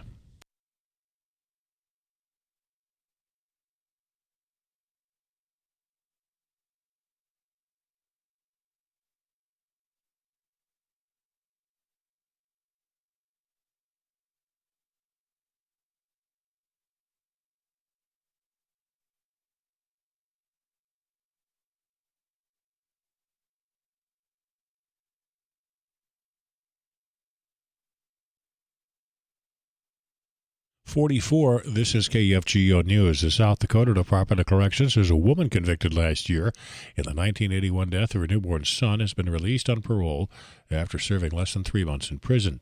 60-year-old Teresa Bentis was granted parole March 17th but was not immediately released. The case of the infant's death remained unsolved until 2019, when advances in DNA technology led investigators to Bentis. She entered an Alford plea to a first-degree murder charge last October. She maintained her innocence but admitted that evidence could persuade a judge or jury of her guilt. She was sentenced to 10 years in prison with 9 years suspended. A woman who got out of her car after a crash over the weekend near Silver Lake in south-central Minnesota was struck by an SUV driven by a first responder. The state patrol says the 28-year-old woman from Hutchinson is hospitalized with serious injuries. She was hurt when she left the road, went into a ditch, and knocked down a power line. She was then hit by the vehicle of Silver Lake Fire Chief Dan Kosick as he arrived on the scene. The leader of the South Dakota House says impeachment proceedings into Attorney General Jason Ravnsborg will cost state taxpayers at least $87,000.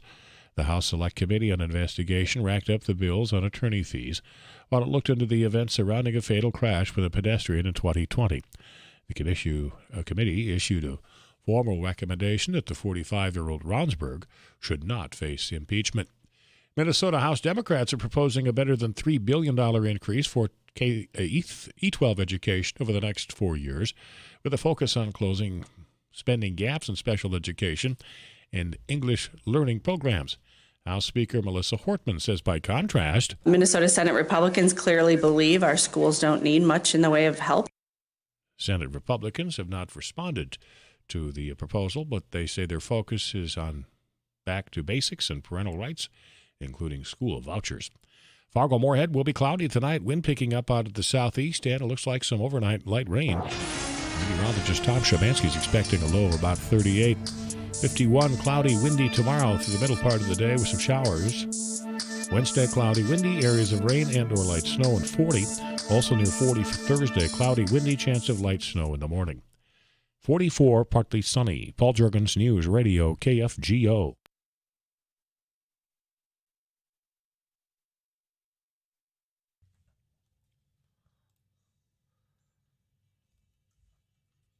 We'll get you caught up with CBS National News headlines in just a moment because I want to get to Jim, who's been patiently waiting through the news. Jim, appreciate your patience. How are you doing? Good. How you doing? I'm doing well. What's on your mind today? Well, I mean, we're sitting there talking about this thing with the Fargo public schools and, the Republican influence and everything else. It's all smokescreen in my opinion. If they want to fix something with the schools, is they need to start doing what they should be doing best, which is educating kids. But when I talk to lots of teachers, one of the big problems is discipline. They're not allowed to discipline these children anymore. In fact, there's instances where they have to clear out a classroom for an hour because of a disruptive student, while the rest of the kids suffer in their education because of one student. Now, I don't know why or wherever it came down to this, where we're not allowed to discipline students anymore. Is it because of some woke agenda or whatever that we can't touch kids at all? I don't understand that, for one thing. Next thing, we expect these teachers to perform these jobs, and usually they work beyond their contract hours, which I believe is from 8 to 3:30, and we expect them to work for these wages that, no one in their right mind with an education, a college education, would consider taking. And basically, the only reason they do it is because of their commitment. And then these school boards and these school systems take advantage of that commitment by not paying them what they should be paying them. Well, Jim, keep them in the job. Yeah, I'm going to agree wholeheartedly on the latter of the part. As far as teacher pay goes, amen to that. Now, the discipline, I think that you're on to something there now about the whole touching kids as far as discipline. I don't know that you need to go that far, but the discipline itself, I think that's a conversation because, there used to be a time, boy, if I did something in school, Jim, that I was misbehaving, the teacher was able to discipline me. I was sent to the principal's office, and then you know what? I was hoping that I wasn't getting home and they had already called my mom and dad, because then I was getting disciplined then, and that's the way it used to be. It's not that way anymore. It's not that way anymore, and here's how you need to fix that: is you start sending these kids home from school. You make it inconvenient for the parents because of their disruptive child. You expel that child from school if they're that bad.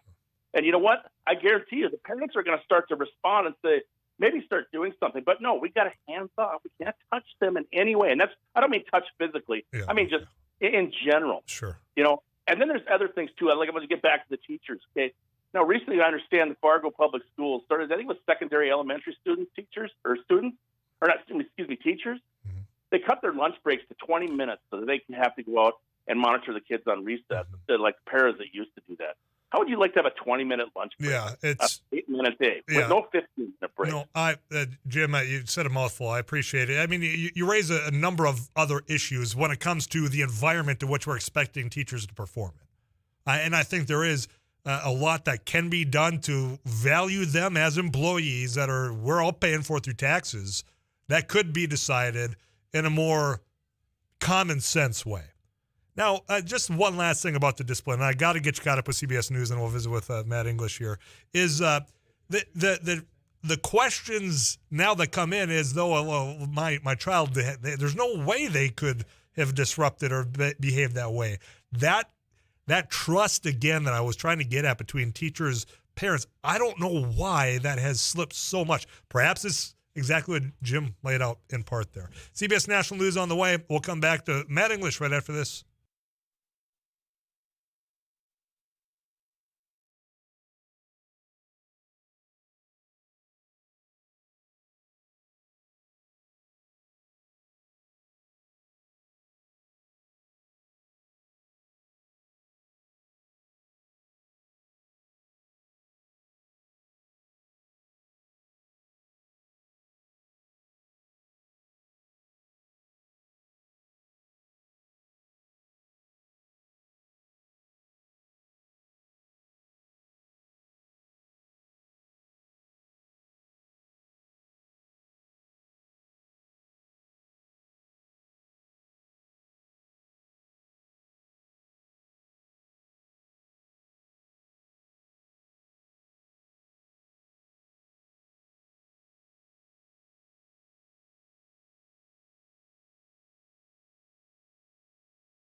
Of shine, I'm really hoping that there's one shining moment tonight to which UNC, the North Carolina Tar Heels, are raising that trophy. Matt English, 740 The Fan. I know that last week when you and I talked, I said there's fans or there's teams you either are part of the fan base or you despise them. Duke was one for both of us. Yes. And I was excited. That was a hell of a game. Saturday, I mean, the back and forth, it lived up to the hype. Oh, remarkable. I mean, 18 lead changes. In the game, there was no separation at all throughout the game. It wasn't like one team built an early lead and the other was playing catch-up the rest of the way. I mean, it was just back and forth. It was remarkable. And Caleb Love hitting that huge three to put Carolina up by 4 with 28 seconds to go. He finishes with 28 points. I mean, just... I don't think many people saw this coming when North Carolina was kind of in the thick of ACC play and they were really struggling and just kind of got into the tournament as an 8 seed. And now trying to become just the second ever team to win the tournament as an 8 seed. Villanova did it at 85, and that's the youngest or the lowest seed to ever win the whole thing. 85, that was a year prior to me being alive. So it's been a long time getting up there. When it comes to Kansas... Now, I mean, they were the 1 seed, Kansas Jayhawks. I mean, they seem like a clear favorite. The way they dominated Saturday afternoon. I mean, Carolina's going to have their hands full tonight. And I forget off the top of my head, there was a late injury to a knee. Now, I know he came back in for the Tar Heels here. Is he playing tonight? I can't think of his name. Starts with an A. Is it, somebody help me at 35270. Do we know that starters for both teams are going to be starting tonight? Or is that yet to be determined? I believe everybody is a go tonight, just kind of looking through. I can't think of his name. It's going to bother me because there's one that we kept repeating because it just rolled off the tongue so eloquently. Somebody knows out there at 35270. I don't need to stump you with that. Give me a breakdown of tonight's game. Well, I think for Kansas, it comes down to perimeter play. I think they're a really good three-point shooting team, and they're going to try and get Carolina to play a bit on their heels. You know, Armando Bacot, that big inside for the Tar Heels. I think they're going to try and look to go at him early. And Armando, you just said it. Yeah. I said it. It just rolls off the tongue. And I just heard you say it's Armando that had it. Yeah, he's a go tonight. He's all systems go. So I don't think whether, barring some catastrophic injury, I don't think there's anything that could have kept him off the floor for today's game and one of this magnitude. Yeah. And for Kansas, it really, I think, does come down to try and getting things going on the inside, get UNC their bigs in some early foul trouble. Brady Manick, the transfer from Oklahoma, he's had a terrific tournament as well. And, Caleb Love kind of feels like the guy for Carolina. He's going to have another huge offensive night. I feel like the depth of Kansas with Christian Brown and some of the guys they have on the outside is just going to be a lot for Carolina to try and stop. But, not many people had the Tar Heels advancing this far. They've kind of made a living off surprising people in this tournament, so we'll see what happens tonight. Is there potential for a letdown? You have your rival on Saturday night. The game lives up to all the hype that we were talking about. I mean, is there a potential for a letdown from the team? As far as, look, you're not going to get much better than what you saw Saturday. Right. I think Hubert Davis, that's kind of fresh in his mind and at the top of mind for him. Like, guys, we knock off Duke in what was an epic game, and we still got one more. It kind of feels a lot like the 1980 Olympics when Team USA beat, of course, the Soviets, and they had another game to play. They had to beat Finland in the final. So that's kind of the course that this game is kind of taken for me. It's like we had this epic game on Saturday. It's like, well, we still have one more to decide an actual champion. And with Kansas, I mean, they're the number 1 seed. I mean, ran through the Big 12, very impressive. And Carolina, first-year head coach with Hubert Davis. It's gonna be phenomenal, I think. Give me a prediction. Who wins tonight before we switch gears here? I'm gonna go Kansas 76-68. Okay, well, we shall see. I'll hold you to that tomorrow. A couple of things coming up this week here. We've got the opener on Thursday, but that's also the Masters. Is Tiger Woods playing in this thing? I mean, there was all this hype that he flew out there. He's practicing. I mean, is he playing? Yeah, he did do a practice round on Sunday. A huge following. Just kind of looking at some of the pictures. I mean, it was like him taking up the stroll on 18 back in the heyday when the Masters with the crowds that were following him. But he took a practice round yesterday. Was on the driving range again today. He said that it's quote a game time decision for whether he's going to play on Thursday. I mean, just the fact that he's even considering playing in this tournament. Just over a year removed from that horrific car accident he had. I mean, shattering his ankle and several fractures in his right leg, his tibia, his fibula. I mean, for him to even be walking is really a miracle. So for him to even consider playing is just astounding. Anybody in the PGA is just fingers crossed that he's playing because, I mean, it's unmistakable. There's no denying that when Tiger Woods is out there on the course, more eyes are on their TV sets tuned in. And if you think about the Masters, you got Tiger Woods with his comeback. I mean, this is gold for them if this actually comes to be the reality. Oh, yeah. I mean, golf, needs Tiger. You have a lot of kind of burgeoning young stars right now, but they don't get the type of hype that Tiger did. Even now, where he's not really contending for majors anymore. But for him to just be out there, it just adds a whole nother, juice for the Masters. And I think, I hope he plays being a Tiger fan a lot of the time. And, Tom Hoagie, Fargo's own, played, he was matched up with Tiger for their pairing a couple of years ago. So I'm sure he would love to run into him. And hope Tom can really kind of put it together here this weekend at the Masters. When we come back, I want to talk baseball. I'm hoping, speaking of fingers crossed, and it's not just, the PGA, I'm hoping that we get this Twins opener on Thursday. Weather needs to cooperate, though. We'll talk about that when we come back after this KFGO weather update. Too Tall Tom Szymanski will give you the latest forecast. You're going to want to be listening for later on in the week. Then we'll come back and wrap up our conversation with Matt English. I'm Tyler Axis. You're listening to Afternoons Live on KFGO.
coming up on the Drive Time News, but Matt English, 740 The Fan, our sister station. Twins are supposed to have their home opener on Thursday. I am hearing wintry mix. So let's say they have to push back. I mean, is Friday available if they can't get Thursday in? It is. They do that for a reason. They plan for these inclement weather days on the opener. So the Twins, scheduled for Thursday, but they do have an open day on Friday if, this wintry mix comes to fruition and makes for a very unpleasant day in the Twin Cities. So, and again, we're not going to get much better around here, unfortunately, the trials of early April in this part of the country. So we'll plan for it, and if they have to play Thursday, then they will, or Friday, then they will. Yeah, well, and I'm scheduled to be at Saturday's game, so I'm really fingers crossed that this comes together. Can't they schedule a little bit more intelligently? Saying, well, you know what, Minnesota, April, end of March is where it was going to be. They still could get snow. I mean, couldn't we have had a couple of road games before this? Well, I mean, it goes back to the question of, is the baseball season too long? I mean, 162 games. We start the season earlier and earlier every year. We're, getting into March now. I mean, pretty soon, we might be playing baseball in like mid-March for the start of the regular season. Just that's not feasible for these Midwestern towns in the Upper Plains and in the Northeast. So these games in Phoenix and LA and Dallas and Florida, yeah, it works fine. Not up here though. All I need on Saturday is 55 and sunny. That's not asking for too much on April 9th that would be. So I am really hoping that things turn around. You excited for the season? I've got less than a minute left. We got Joe Ryan going to be the opening day starter. A lot of, young guy. Twins obviously bolstered their lineup with some of the moves that they made, and kind of feels like a team that's going to go all or nothing. They're either going to be like really good or really the season will bottom out. It doesn't feel like there's a whole lot of, give for in the middle. So it's going to be really good or bad. Okay. Matt, appreciate it, man. We'll chat again later on this week. You bet. Matt English, 740 The Fan. You can catch him over there, and you can catch him here Thursdays on Audibles.